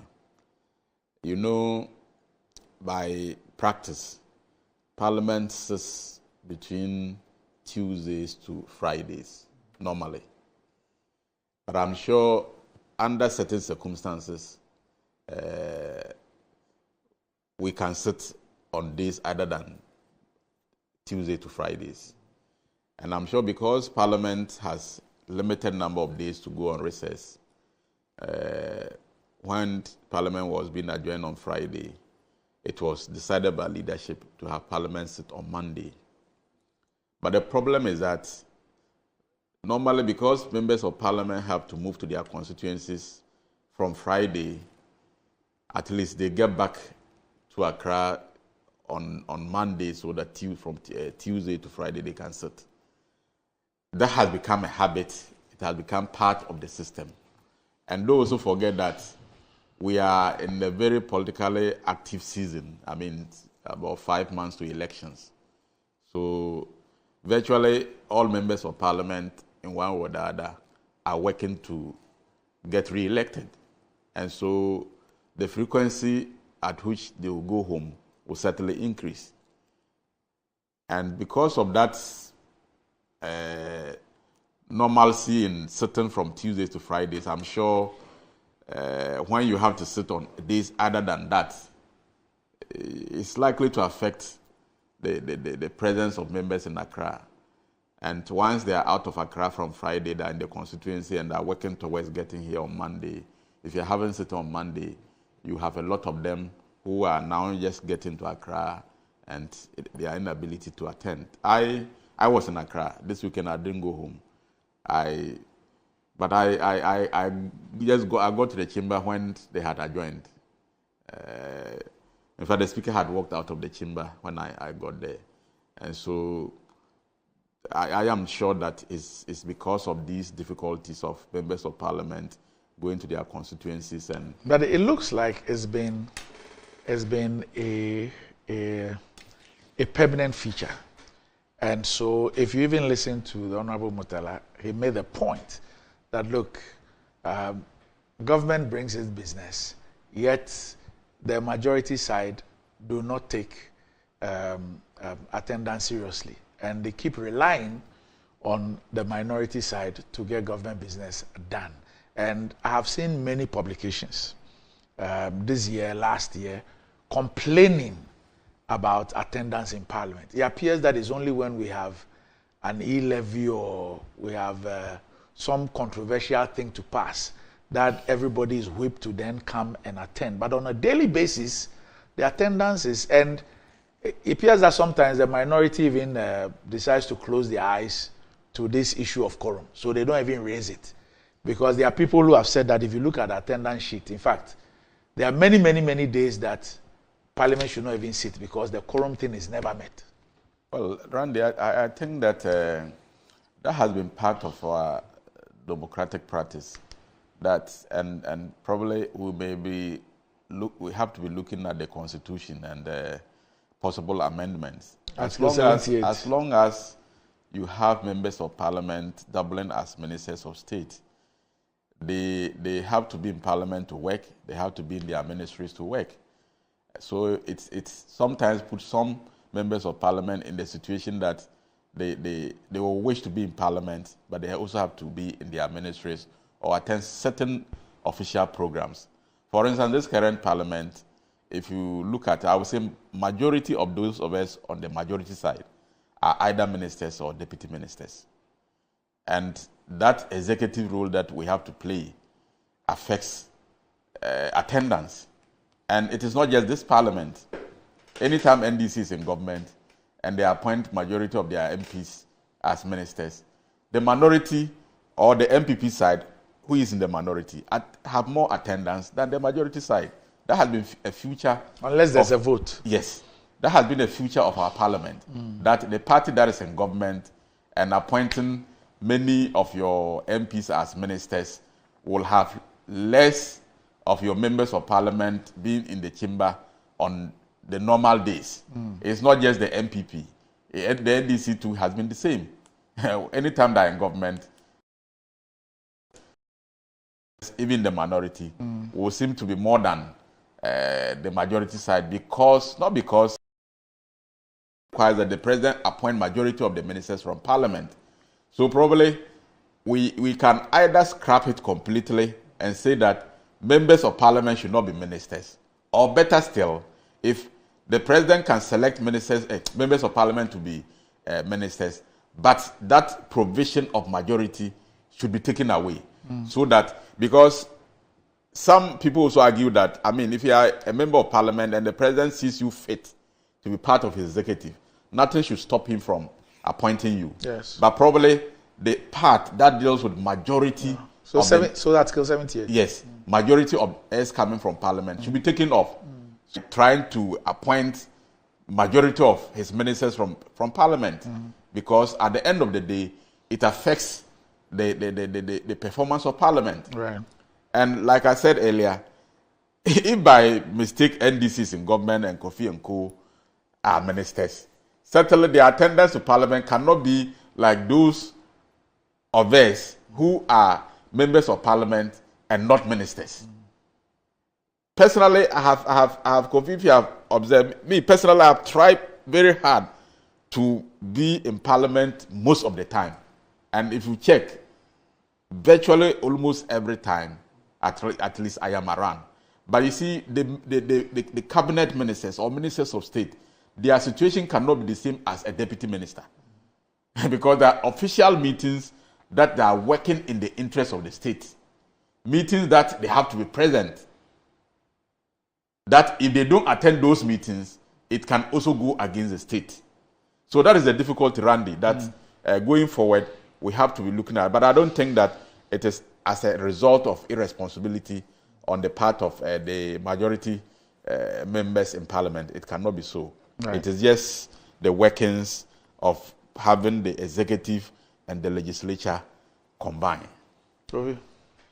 Yeah, Doctor, thank you for the opportunity. But just taking you back to, I still insist that if you bring an ally and recommendations are made by members or committee during pre-laying, you have a choice to make, either to accept or reject. You are not bound to accept recommendations from the committee during pre-laying. Once you accept it, and Parliament can block you from laying it if you don't. Didn't you do to the Electoral Commission? No. You did it to the Electoral Commission. Well, the speaker wasn't in support. We block it. It happened because the majority. We have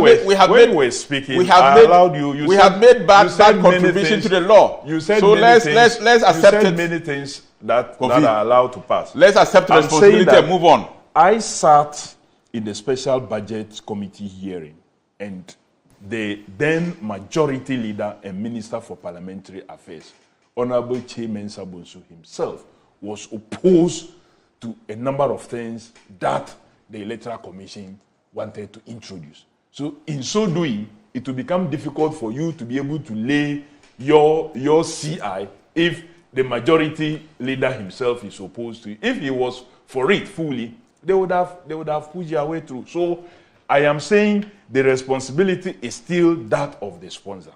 At this stage, it's easier for the sponsor to withdraw than to garner 2/3 of members of parliament voting against it. And I'm professing an easy way through. They accepted it, they brought it, and they must work on it. Don't try to run away from responsibility. On the issue of attendance, Doc, you see, if the non-attendance by the majority side is because some of them are engaged in ministerial duties and what have you, there wouldn't be much of a problem. But clearly, they are in our constituencies campaigning against us who are on the minority side. They are following the vice president going about campaigning and not doing any other government business. Pure politics. That's what they are doing. And you fix a time, you fix a date that you want us to see. The leadership, and especially the majority side of the leadership, completely got it wrong when they fixed Monday sitting for morning. If they had fixed it for afternoon, like say to commence from say 1 p.m., a lot more persons would have been present than they had yesterday. And so if you are fixing a Monday sitting, which is not normal, it is inappropriate to fix it like a normal sitting that to commence at 10 a.m. And that was why a lot of persons were still on their way. And like he cited himself that he just got in when the speaker had processed out of the chamber after adjourning the house to today. I don't know whether he wrote his name as president. Did you write your name? You didn't write your name. So there are a number of persons who would have been present if the sitting was to commence in the afternoon and not in the morning. So the leadership, especially the majority side, got it all wrong in fixing the Monday sitting for morning. 2, you don't also attempt to introduce such a controversial agreement when you know too well that the house is not properly composed. Why the rush?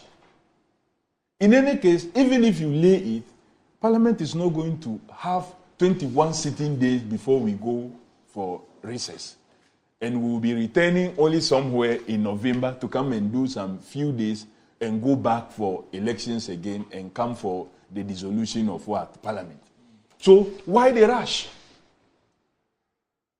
Why the rush? With an agreement that already chiefs and the people in the Ewoya area and in Fansaman municipality have raised concerns. A lot of persons feel that we can get something better than we are getting. And so there should be further engagement. We should not be comparing this lithium agreement with our gold agreement that we had in the past.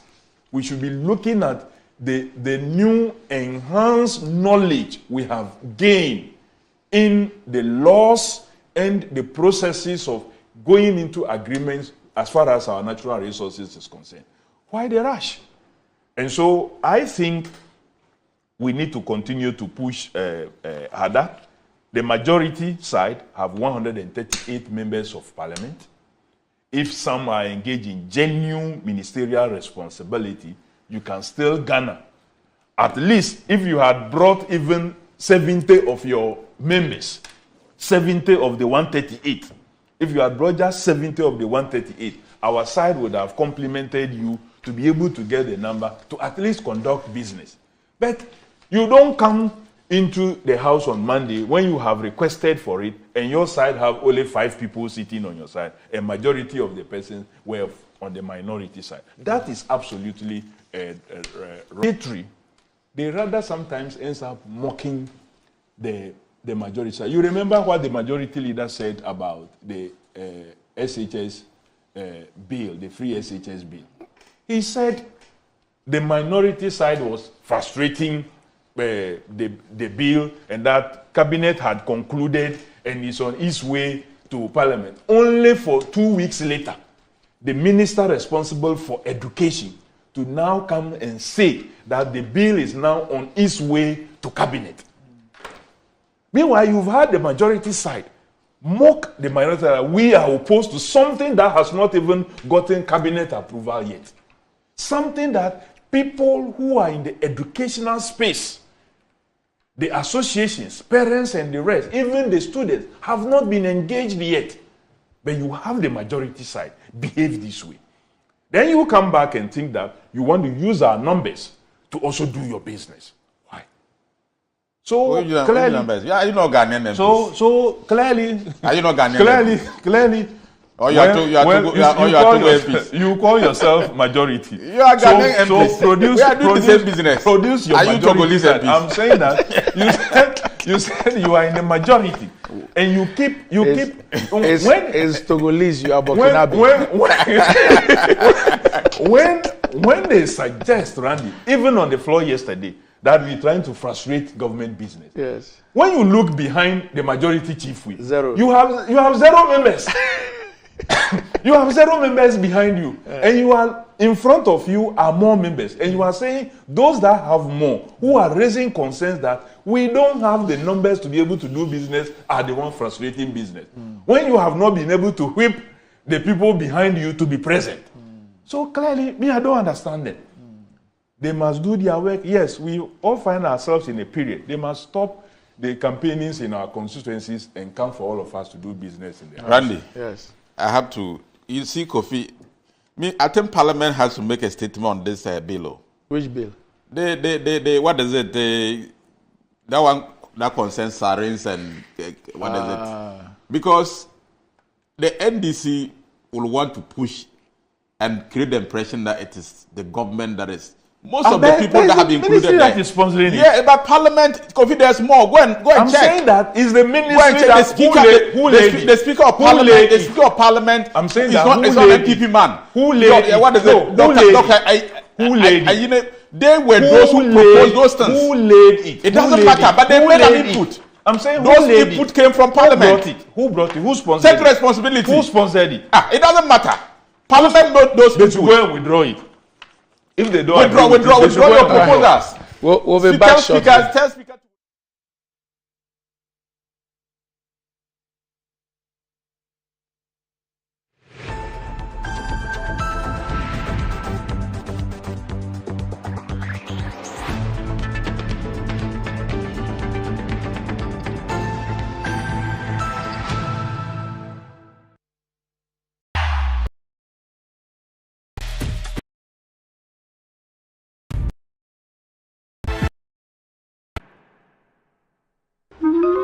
Again.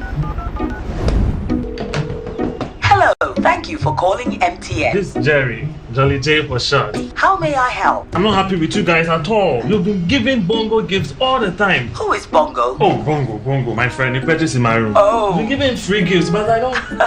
That's MTN rewards, sir. Talk, text, browse, and more, and you get to redeem free call time or data by simply dialing *550#. And on Fridays, you can even get extra special rewards like food vouchers, shopping discounts, and much more. Didn't tell me anything. Would you like to know how I got the name Jolly J? That won't be necessary, Mr. Jolly. Calling customer care service doesn't give you points. I'm gonna call my mom.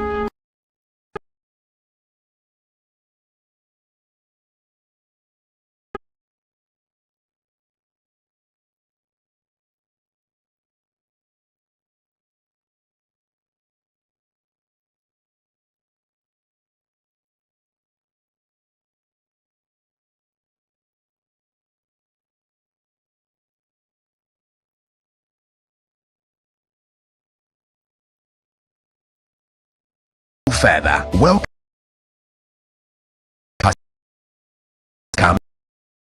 land devoid of multiple purchases, litigation, and land guard issues in a safe and secure gated community while enjoying the fabulous night view of Accra from the serene Ebri Mountains. Rehoboth Hills offers spacious plots that provide you with the ideal setting for your dream home and a valuable, safe investment for your future. The lands are located in the prime area of Ayarifa within our residential development Rehoboth Hills, overlooking the city of Accra and the Ebri Mountains. Our prices are very affordable and designed to fit your budget. We offer flexible payment terms, ensuring that you can invest in a valuable asset for the future. Contact us on 0244 764 499 or 0204 950 810 or visit our website at www.rehobothpropertiesgh.com. Rehoboth Properties, quality housing for all.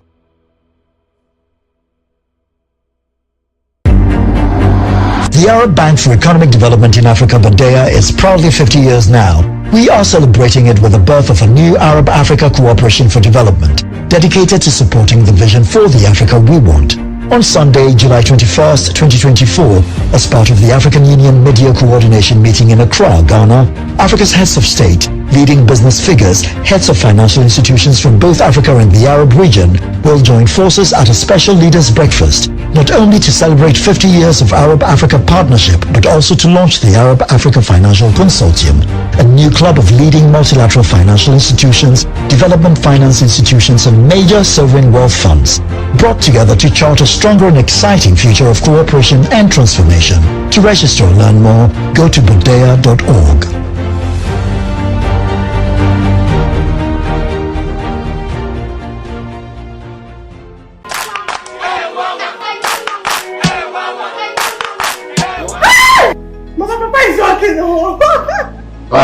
Herbal Hospital. Specialists in every kind of bone disease. Herbal Hospital. Baby, a Sunday will be and so Yadi Sapa, spinal cord, swelling of the arms, arthritis, bone injury, swelling of the leg with reddish color around it, and so on. See, Herbal Hospital has special ultra-modern machine for checking up the body. I have tried them and I got good results. Try Herbal Hospital.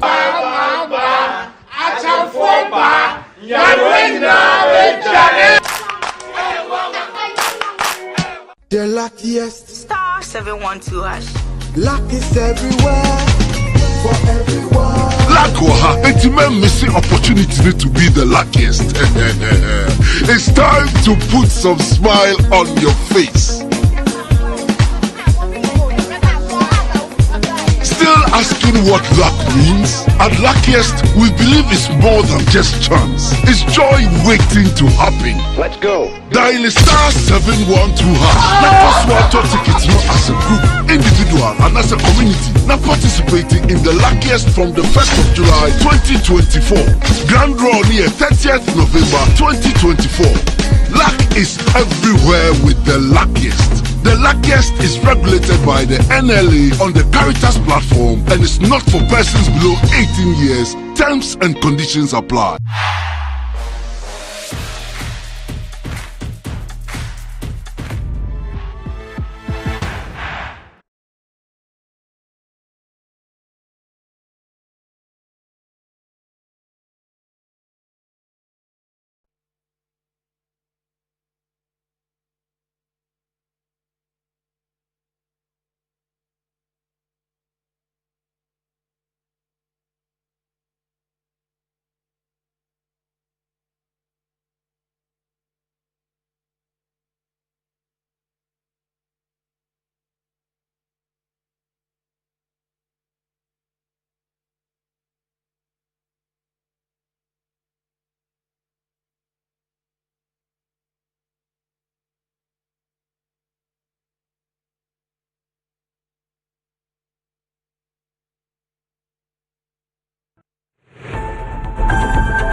Welcome back to the show. If you just joined us, this is Good Morning Ghana live on Metro TV. Still with me on the show, I have the Honorable Kofi Adams, and also with me on the show this morning is the Honorable Amidu Chinia Isaaku.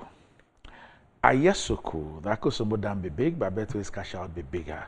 Betway is giving you more control of every thrilling bet. Sign up today at betway.com.gh. Terms and conditions apply. It's not for persons under 18, and it's regulated by the Gaming Commission of Ghana. Betway, get way more.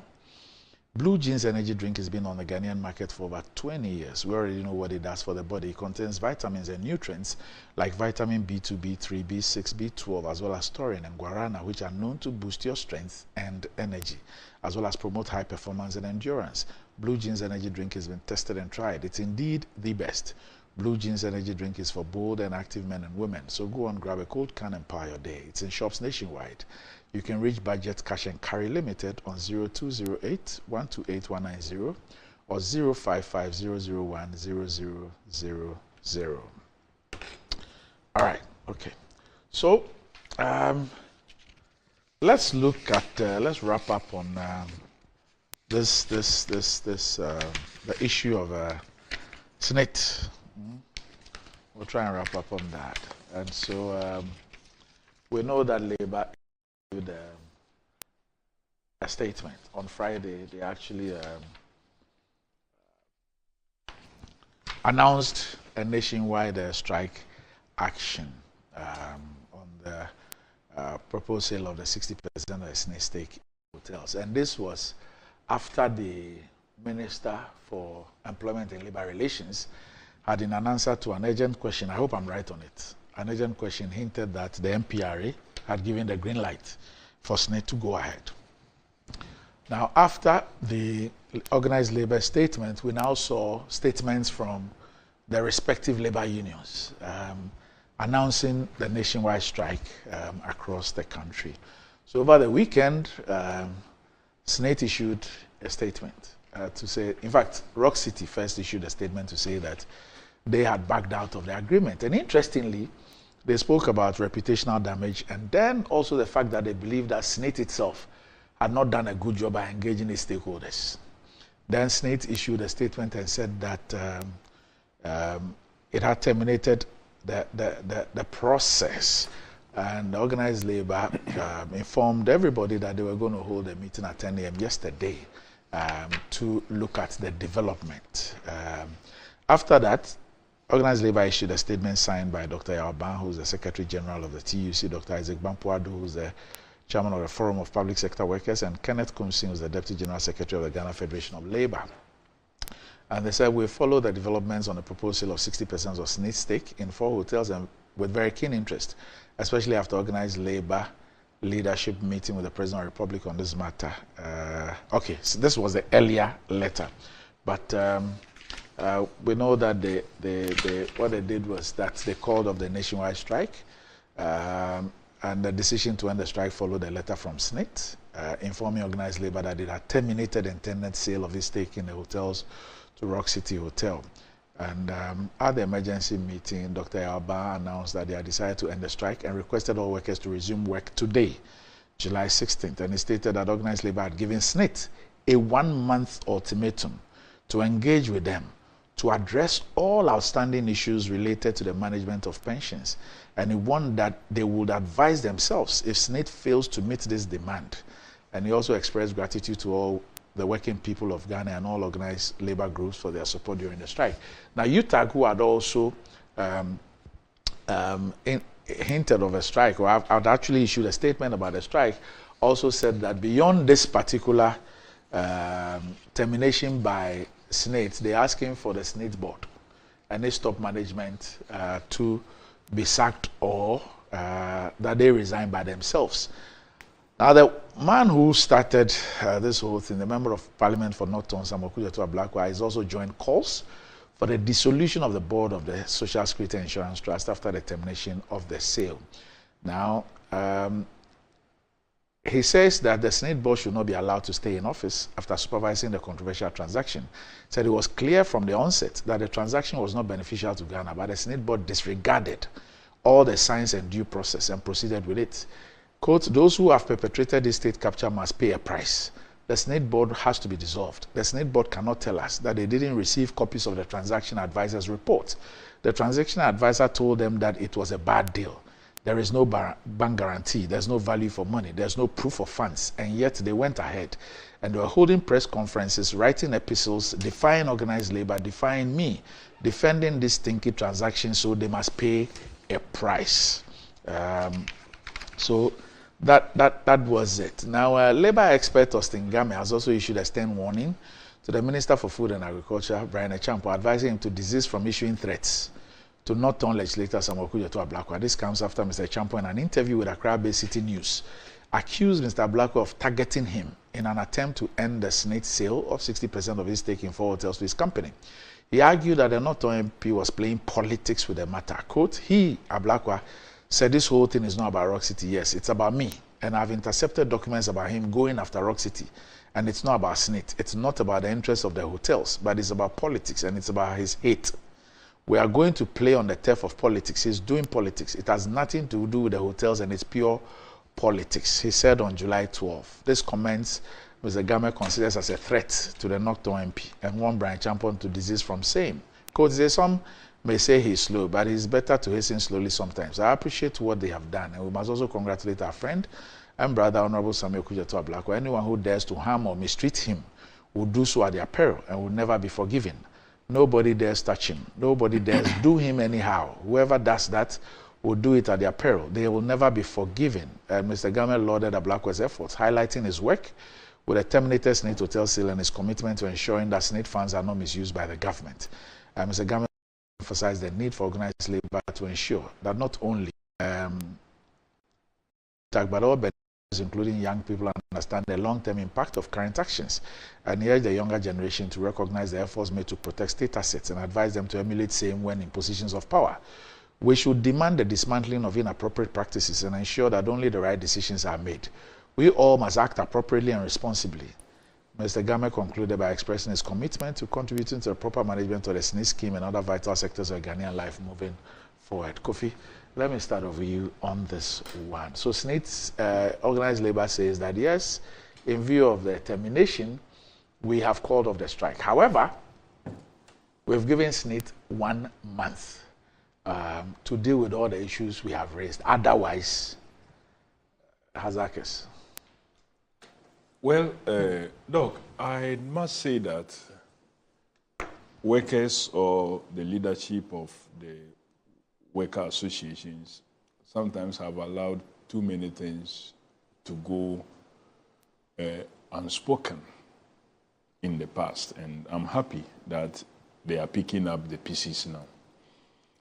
I was equally also shocked to hear in the course of all these, since 2019, the worker associations have put together a forum for engagement, but following government's continuous failure to support these engagement rules to build consensus, this forum broke down in 2022, and since then it has not happened. So brazen, and now supports and push all kinds of decisions and acts that sometimes you can't just imagine that this is happening in Ghana. Look, you want to engage in an activity, as wrong as maybe that intentions for me was, you go for a transaction advisor who doesn't work for free. He has to be paid, and I'm sure he was paid with same SSNIT money. He brings you a detailed work on the project you want to embark on. And clearly, what he says or what he said in that report is same as being expressed by almost every discerning Ghanaian. But the SSNIT board, loaded with government appointees, decides that no, to hell with your decisions out there, we're going ahead to do this. And that is wrong because they feel... We paid about $500,000 for that transaction. Yes. The advice. Yes. About $500,000. And you decide to set that aside. It's not like you were not advised appropriately. You spent $500,000, about $500,000 to secure that advice. That advice. And you decide to set that advice aside. And you think that we should allow this set of people to remain in office. Look, we will all not know how many more bad decisions they will take, and some of which will not even come to the public domain early enough, and they would have tied us in.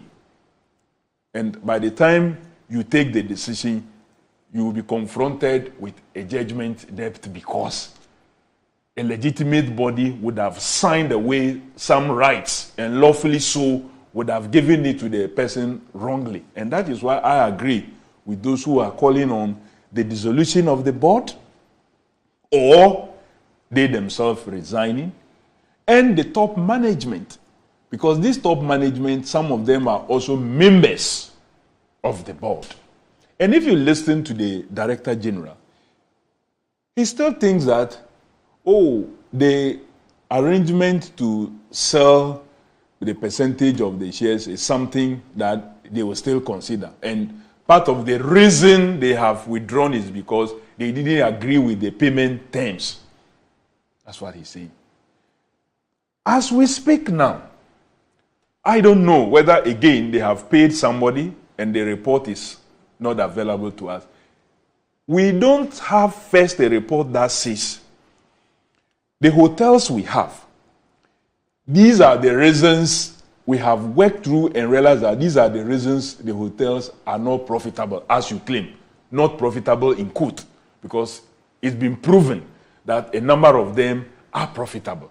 At least the one in Cape Coast, the Ridge Royal, and then the Labadi is proven to be making some good money. But let's say that the others you say are not doing well. What is the report that you have commissioned to indicate to you why they are not doing well? In fact, the others that are not doing well, the truth of the matter is that the previous SSNIT board and management, they brought in Legacy, to do Labadi, 10-year contract. On the basis of that turnaround, and I'm told that Legacy even paid back the investments that SSNIT made during their tenure. So on the basis of that turnaround by Legacy, the SSNIT board decided to then give those other hotels to Legacy. Them, yeah. So I think in 2016 or so, they then signed the agreement with Legacy. Yeah. Then 2017, we had a change of government. And the new SSNIT board and management terminated the Legacy agreement. Exactly. And rather appointed some people to go and run the place. One of them, a lady, I think is the LAPAM staff who did Toboya, and then they took the person away. And it's degenerated, the performance of those hotels have degenerated till this point. So, Randy, clearly, you had a government in place that saw the need to make these very special SSNIT assets to work. And like you said, led to the signing of agreement with Legacy to start with Labadi, and today we all have seen what Labadi has turned into. And as a result of that, the situation was for them to add all the other ones, which are located in prime areas. But like one of the TUC leaders said, I think the director research, that the way government do their things is to help run down facilities and end up packaging them and selling to their cronies in the name of they not performing. That must be stopped, because at least under the NDC administration, the board engagement with Legacy and the product that has come out of that engagement in terms of Labadi and its performance is an indication that government can be reasonable, government can be sensible, and be able to run a system to work very well. But unfortunately, we gave opportunity to persons who had an agenda to grab and take everything. Randy, as we speak now, it's not just the SSNIT hotels. Today, when I live here, our committee, Defense and Interior, we are meeting the prison services to deal with the takeover of some of their lands, both their barracks headquarters, redevelopment project at Cantonment, the Roman Reed lands, and so on and so forth. We are going to engage them because Mr. Speaker has referred the issue to our committee. There's so much happening around that government is disrespecting the people's, disrespecting the views. Could you imagine that despite all the issues that have been raised, you still had a board chair who kept writing and in supporting and giving clear indication that they took the right decision to do what it is that they were doing? About 2 days before Labour's decision, the Director General addressed the media. Yes.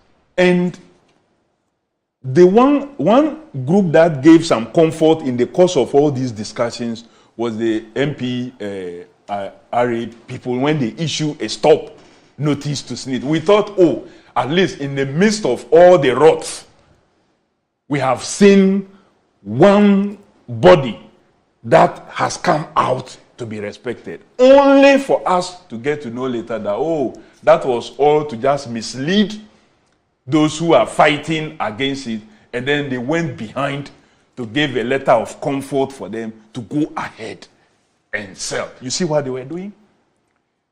They were making sure that every legal process to protect and defend those who will take the decisions was pursued through that letter that MPRA did to SSNIT to sell. I want to salute my colleague, Honorable Okujeto Ablakwa, that when this news came to his attention, he did not sleep over it. He did not say, oh, forget it. At least he had a voice, and through that voice and his petition to SHRAD, it got workers thinking, the leadership thinking, and they came along. And I want to salute workers for what it is that they did in this case to save these hotels. And I believe a John Dramani Mahama administration, as he did, where his board made sure legacy came in to improve the Labadi, and Labadi has become a profitable hotel, will happen again. And that is why we must all together make sure that we fight and stop this, at least for these few months remaining, and prepare ourselves. You see, the best way to stop this state capture, the destruction, the destroying of everything state, is to just get these people who are pursuing this agenda out. And that opportunity exists come 7th December for that action to be taken. Right. It's no different from the law. Where my brother give us the benediction. Where my brother has landed is where the problem is. Okay. The problem about discussing these state assets is the way the NDC position themselves as a group of people who are not in support of sale of state assets. I have said before that for me, the position of the TUC itself and the workers of Ghana in protecting assets in which they have interest has been consistent, whether under an NPP government or under an NDC government.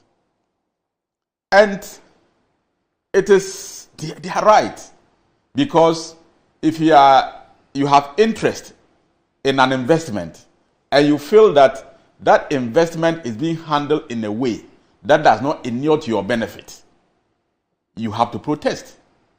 The hypocrisy is coming from the NDC, who talk as if, you see where Kofi landed, that's a group of people who are involved in state capture, who are selling state assets, and so they should vote for John Dramani Mahama, so that when NDC comes, that will stop. He did it. Oh, it's wait. That when you were talking, I kept quiet. When was the legacy group introduced? Kofi, don't do that. You are my friend. Don't be doing that. I only asked you a question. When you were talking, I didn't ask you a question. Of legacy? Oh no, but you invited me. But I didn't invite you. Keep quiet. Did I invite you? Keep quiet. Don't be troublesome. I know you are a rolling strain, but still, you relax. What does that mean? Well, you see, you are inviting me. When you invite me and I come in, you tell me the history of Ghana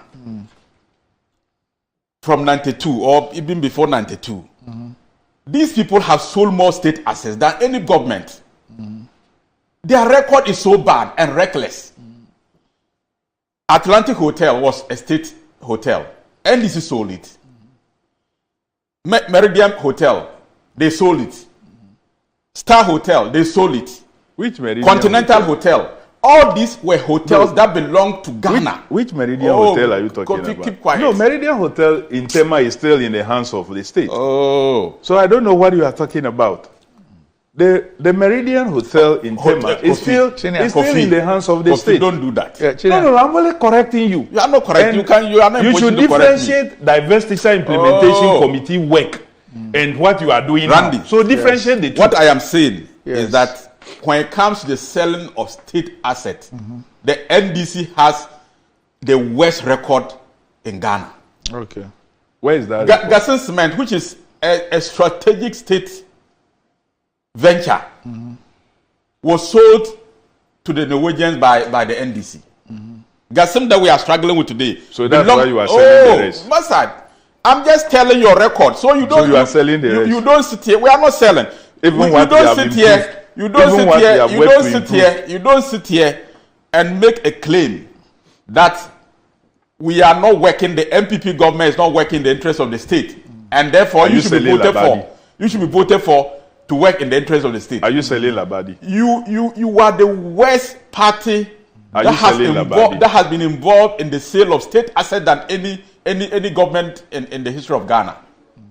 And I'm telling you, this same Senate had 90% shares in Merchant Bank. Under John Mahama, was it not sold? It was sold to Fortis. Under very controversial circumstances, because at that time, this guy is really do that. Don't do that. Look, don't do if that. we want to deal claim back your record with SSNIT investments, we can deal you have with made a statement and I'm buttressing my point. I am referring to now the hotels. We can go into the Merchant Bank deal and what has happened to it and its improvement subsequently. You have decided that a hotel. We just have 5 minutes. I am just saying that Senate had 90% shares in Merchant Bank under the NDC. The NDC decided to sell it. And the South African bank offered over $90 million for 75% shares in that bank. Then Fortis, which has its board members who were appointees of the NDC. Who were those appointees? The board members of Fortis. Who were those? I'll get them for you. I'll get them for you. Don't worry. Kofi, don't worry. I'll get them for you. I mean, I'll get them for you. So go on. But I'm saying that. No, let him get it because he will tell you that will be up and then he will run away and say that. Meanwhile, he has communicated out there. Offered $35 billion. Who are the board members of the Fortis that you say were? Fortis offered $35 million to buy Merchant Bank. Another bank offered over $90 million for just 75% shares. And Fortis offered $35 million for 90% shares. And John Dramani Mahama's government sold the bank to Fortis at $35 million I think against $90 million. To deal with this issue because he's you have nothing to deal with. You have nothing to deal with. Falsehood. You have nothing to deal with. I've sent him a message that he doesn't know. He's just reciting it. Kofi, it doesn't work that way because you are not looking at phones. You are asking me to get you the names of some people and I'm trying to get them for you. But I'm telling you that state asset, John Dramani Mahama sold more state assets than this government. Even the bungalow he lived in as vice president, when he was living, he wrote for that bungalow to be given to him. He bought state lands. Who bought state lands? Who bought state lands? Look, I beg. And you ask hold on, I'm asking a question. Now, China, who bought state lands? Officials of the NDC. Officials of the NDC. They bought a lot of, including former President Mahama. He bought state land. Yes. Where? Oh. Check. You get it. Where? All of them. Where? We are. Let me continue. I don't know why you. China. Did President Muhammad not write a letter for the state to hand over his official bungalow to him? Chinia, hold on. Did he not do that? Chinia, please hold on. Please hold on.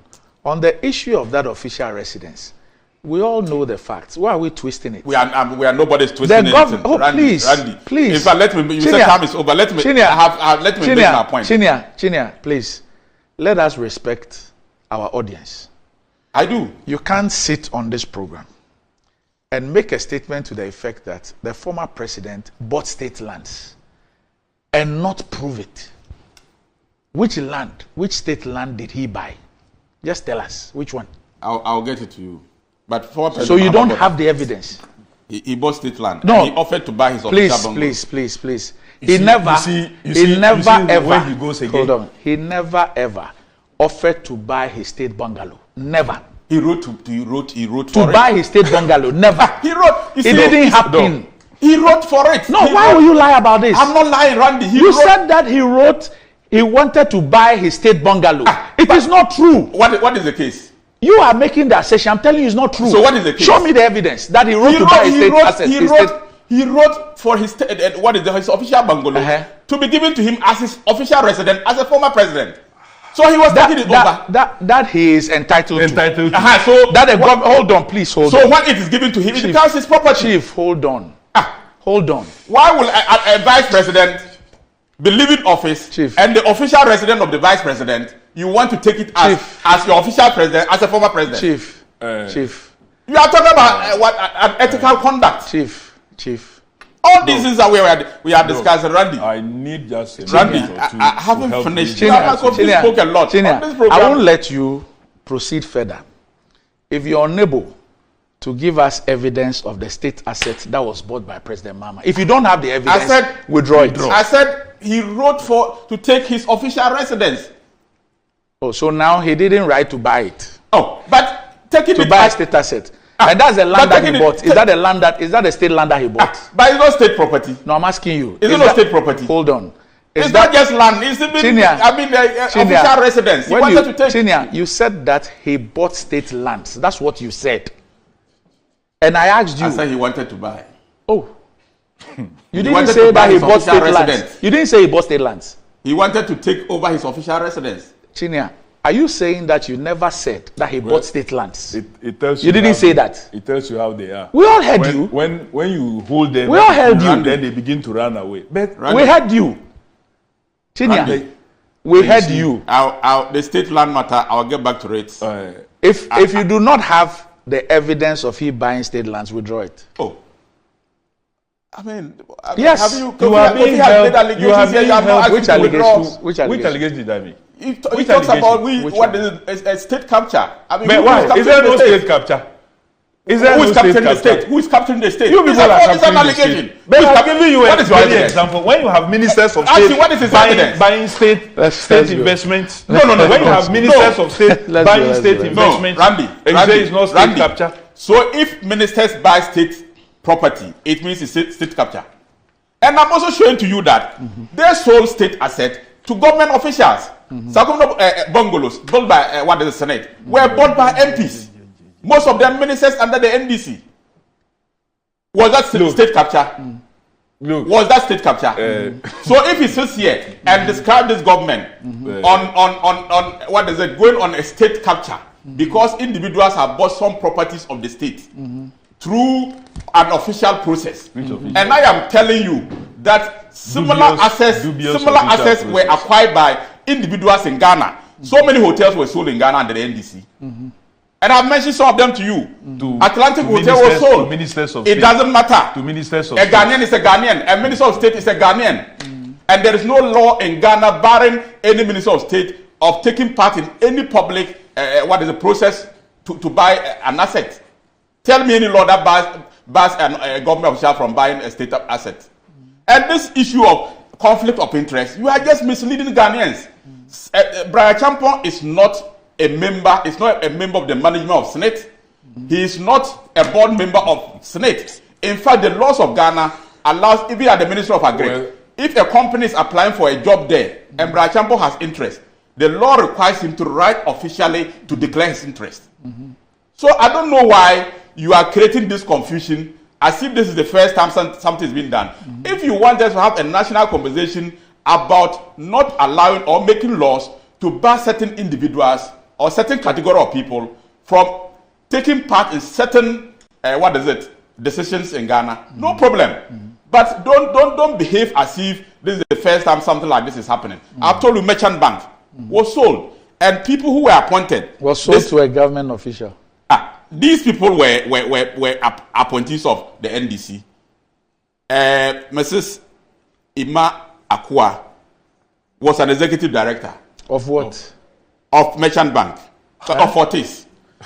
And she was what in government? She was what minister? Oh, she was not only minister. She was what in government? Do you need she was what in government? Are you only? No, she was what in government? She was what in government? Kofi. The one who sent you that. I don't know. No, but just a point. George Graham was a board member of GRA under the NDC. I haven't finished. George Graham was an appointee of the NDC. As what? And was a director of Fortis. As what? Appointee of NDC as what? As a member of the GRA board. GRA board. GRA board, you know there are institutional representations and what have you. Did you know he was appointed by the NDC government. You see the problem. He was appointed by the NDC government. Looking for straws to hang on. No! In a situation where they know that they have committed a serious... Don't come and sit here. No. John Dramani Mahama has made it very clear. Under his administration, he will not allow his appointees to engage in this state. When it happened under him, that will not happen. It happened under him. Just like he saw to the he was a president before. He will continue. John Dramani Mahama was a president, and him state assets were sold. His record was sold to his appointees. These guys. Who? Which one? I don't know why. Don't worry yourself. It's about appointees. They were sold. State assets were sold. The viewers know that their trade is to come and tell lies and tell more lies, but it will not tell which lies. The John Dramani Mahama that we know will survive. You couldn't even operate. John Mahama couldn't operate 8-hour economy. What you don't even understand. When Mahama was president, 8 hours economy, he couldn't operate to defend he corruption. Couldn't manage electricity for people to operate 8 hours. Defend corruption. So this is what you are noted for. You have come here this morning only to defend corruption and state capture. That is what you do. Mahama is the most corrupt. Mahama is the most corrupt. He and officials are very corrupt. Who you are doing? He himself has been labeled as corruption. So we know those who are so corrupt, who even go for people's rights to distribute as Ramadan and Salah rights. We have to go. Up next, GMG Trends.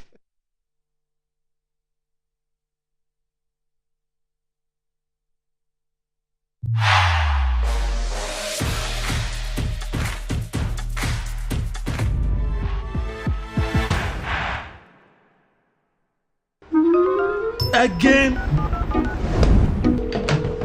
Hello, thank you for calling MTN. This is Jerry, Jolly J for short. How may I help? I'm not happy with you guys at all. You've been giving Bongo gifts all the time. Who is Bongo? Oh, Bongo, my friend. He purchased in my room. Oh. You've been giving free gifts, but I don't. That's MTN Rewards, Talk, text, browse, and more, and you get to redeem free call time or data by simply dialing *550#. And on Fridays, you can even get extra special rewards like food vouchers, shopping discounts, and much more. Mama didn't tell me anything, no. Would you like to know how I got the name Jolly J? That won't be necessary, Mr. Jolly. Calling customer care service doesn't give you points. I'm gonna call my mom, I'll call my grandmom, and I'll call my ex. That girl can talk, Papa. Hello, Mama. So what's the topic for today? MTN.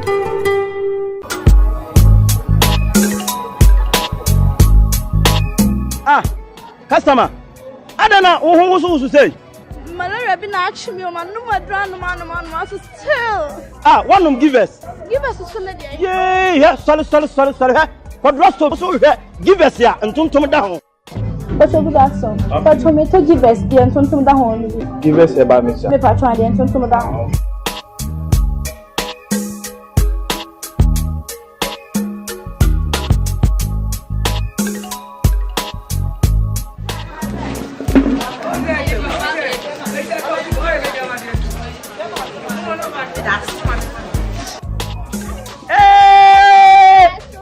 Customer.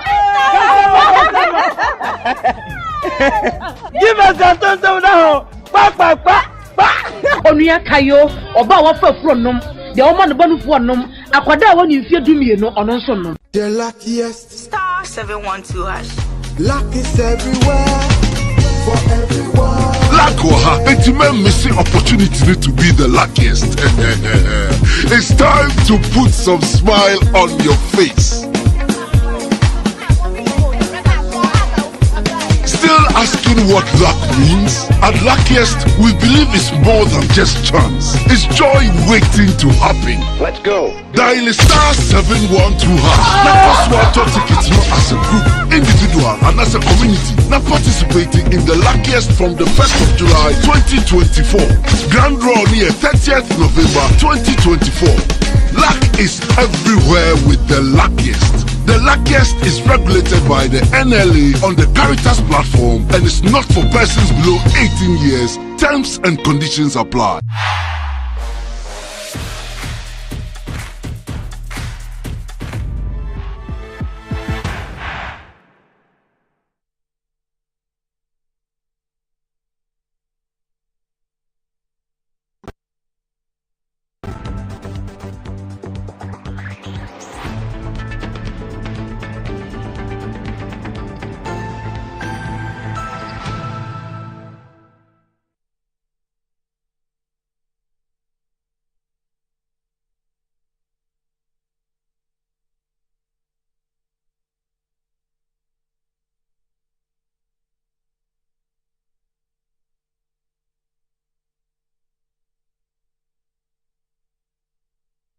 Right, welcome back to the show. If you just joined us, this is Good Morning Ghana live on Metro TV. Time to check out what is trending on social media. And he's back. Mr. Kreku Danso is back with very full cheeks. And he's displaying his, you see the way he's throwing his left, he's throwing his left. Let me throw the right one. Oh no, continue. Continue. Okay, oh, please, feel free. Don't stop what you were doing. We'll get used to it. Okay. Good morning, dog. Yes. It's good. I don't know. I saw a video of you as a bonipa. On that day. What area? Okay. Okay, so just want to thank everybody for the support, to docu yourself, to everybody, to Ignite staff who came and lit up the place, to DJ Legend, our own DJ, lit up the place, and to all my boys, and my girls, I mean, my wife's girls. And you sang too? Yeah, I sang to get her into the church, and I had to channel my inner to to get it done. So we are grateful to God. Okay. To God. Yeah. So we're back at TFN for the Hassan. Back to work. I see. Hey.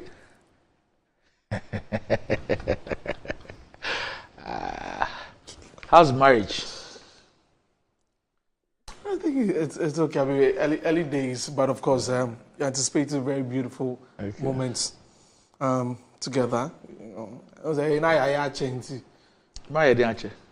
oh, I mean, like we have been together for a while, so it's true. Like we know what about this one, but this one will give us, more lessons into it. So we're ready. We're ready for every step of the way. Okay. Yeah. Okay. I'll ask you the same question at the same time next year. Hopefully, it'll be very beautiful. Okay. All right. Okay. All right, Doc. This one is showing. Congratulations. Thank you very much. Thank you very much, sir. This one is showing a very heat. I have people text you that, hey, what's happening? There's heat today. But anyway, a lot of people are sharing your thoughts about the amendment of the Road Traffic Regulations 2012 LI 2180, where now some where MPs, ministers, and some government officials would have the permission to use sirens in case of traffic congestion on the road, and also drive without speed limit. Hey, No limit to So let's get to some of the comments. This one says that I'm okay with the use of sirens, but I'm not okay with driving without speed limits. That's from Nasib writing that. Hani says that what's the reason behind this amendment? I don't think it's important. Aside, why would they want to drive on high speed? To where? Clearly means they don't want to face the traffic issues in the country, especially Accra. So that's Hani writing that. Ben says that there's no sense in this. Where are they going with the sirens, and what exactly are they doing in the country and need these sirens? A lot of things are going wrong in the country. Instead of them to focus on those issues, they are rather implementing unnecessary things. Ben thinks it's very unnecessary. Dominic Obing says that our ministers more important than the rest of Ghanaians who should obey road traffic regulations if ministers are exempted because they are seen as above the law. The final one here says that, so how long are Ghanaians going to shield our servants from the realities of hardships they inflict on us on a daily basis? They are not feeling what the master is feeling. The rules are quietly, being reversed as the servant is slowly becoming the master. So that's Kweku writing that on social media. So a lot of conversations going on about that. Some even say that maybe the daughter son can pick the car and they're moving around town and all that. Doc, your take this one has also gone on Twitter already. Which one? Your take about this one, that making what was being done illegally now legal. Yeah. You know, my view really is that, but for the extremely terrible traffic situation in the capital, and especially exiting the capital. Yeah. But for that, I don't think that ministers and MPs will even find a need for this. I mean, 20 years ago, they didn't find a need. You didn't see all those sirens and everything. Yeah. Because that kind of situation was not as terrible as it is today. We had traffic, but it wasn't as terrible as it is today. It keeps getting worse. You understand what I'm saying? It keeps getting worse because the Accra is expanding. Accra is joining, all other regions are joining it. So central region and the Greater Accra is virtually joined. Kaswa is supposed to be central region, is like Greater Accra now. You take the eastern, is the same thing. You take the northern corridor, is the same thing. You take everywhere, it's the same thing. So some will say that it's bursting at the seams. I don't think that there is any seam left anymore. So you have serious traffic situation. Now, there are solutions to these traffic situations because many other countries have faced them in the past. Now, you'd expect elected and appointed officials to take the decisions to solve the problems, to ameliorate the suffering or the hardship or the inconvenience on everybody else. Now, when you have a situation where it appears that they are using the privileged position to pass laws that exempts them from that discomfort, then it becomes a problem. Because if they would use this means to exempt themselves from experiencing it, how do we expect them to then solve the issue for all of us? Because all of us have on many occasions used dispatch and others to escape the traffic situation, I'm saying. So if we all look at privileges and use the privileges when we have them to get out, exempt ourselves from the situation, means that the focus is not to solve them. And that's the problem. You don't elect and appoint people who are expected to solve problems that face everybody else, to use that privileged position to exempt themselves from that suffering. And that's the impression that this amendment gives to people. But look, if you say without speed limit, what? No, what it means is that, you know, exempt me from the speed limit. Yes. So that, so first of all, the siren and everything, I have them is legal because the police have been arresting some people who are. Then two, once I'm using this and I am speeding, so if it is maybe a town road and the speed limit is 50, I'm exempted. Okay. If it is the speed limit is 100, I'm exempted. You're exempted from that. So you cannot stop him or her because they have broken the speed limit. They are exempted from all speed limits in Ghana. Wow. All speed limits in Ghana. Wow. What that also means is that if something were to happen, let's say an accident leading to death, injury, destruction, or anything, you also cannot hold them responsible for overspeeding because overspeeding is an offense. Yeah. So if you were overspeeding and that resulted in something, you broke the law. Once you're exempted from that, you can't be held liable. True. Do you understand what I'm saying? Yeah. Really. So that's where the thing is. So in the past, it was just the president, security agencies, health, say ambulances, and others. Then now they decide to now add vice president, add speaker, add CJ. Don't forget that if you take speaker, you take vice president, you take chief justice. The police service, the state has already, through the police service, they provide them with police escort and all that. They already have those escorts. Escorts with them. So really and truly, you might say that they even don't need these things. But now we've decided that all superior court judges, so from high court through appeal court to Supreme Court, all of them must be covered by this law. All ministers and deputy ministers must be covered by this law. All members of parliament must be covered by this law. And you heard the MP and the appeal saying that he suggested that the doctors on call. And the issue was that how do you determine a doctor who is on call? Because the point he made is that if the ambulance is exempted, and so the ambulance goes through with a siren and everything, and they get to the hospital, and the doctor is not there, and the doctor who must treat the patient, because the rationale behind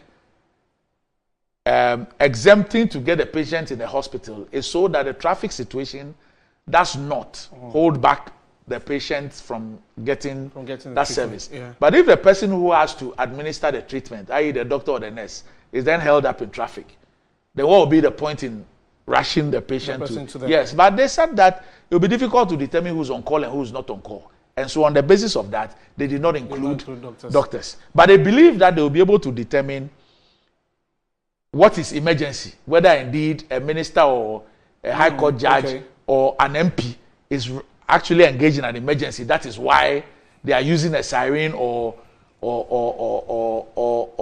are exceeding the speed limit. It's crazy. I've seen that the Bureau of Public Safety they released a statement that that amendment should be reversed. Anyway, I'm sure in the coming days we'll be hearing a lot of that. Let's wrap up quickly. Let's talk about A+ because he was invited by the Ghana Police Service that he's going to assist with who murdered Ahmed Swale. And so he was invited yesterday to... Did he say he knows who did it? First, we don't know as the public because we understand that he will go back. Why was he invited? What did he say? Well, or post? For which reason they are inviting him? Yes, he must have said something. Yes, that's what he posted, that he was going to the police to help assist and tell them who killed Ahmed. So he has some information that he believes to assist the police. Okay. So he went there yesterday, and so the police tweeted that the police is therefore pleased that Mr. Kwame Asarabin A+ has made indication that he has some information that could assist the ongoing investigation and has been invited accordingly. We understand that he'll go back on Wednesday, and we'll see how that one also goes. So that has also been in the trends this morning. But there's a picture of President Akufo-Addo. That's also, I don't know why the picture is trending. The one he was doing like this. When he went to Valley View University, people say that. Kim Promise has a new song. Kim Paluta. Mama. So it starts in Makuma. So this picture, someone put a song and I heard that. Nana. So he was... this morning, a friend sent me a song by Wayosi. You know Wayosi? What about you? About... it talks about Akufo-Addo and Mahama. Hey, okay. A friend sent it to me this morning. I'll go check it out. Wayosi. Anyway, that's it for the trends this morning. Only flavor I see you. Thank you for the messages and all that. Yeah. So Doc, that's it for the trends this morning. Mr. Kreku Danso. Yes, sir. Good morning to my wife. Hey! Emmanuel, I do answer me. Hey! It's my father, yeah, my father. Well, is so watching. will you do that every morning? Oh, on TV. Oh, no. That's why if you first day back, so I'm gonna give out a shout. Okay. Because just taking care of the boy for a bit. Freshers week. Anyway, up next, Metro Sports.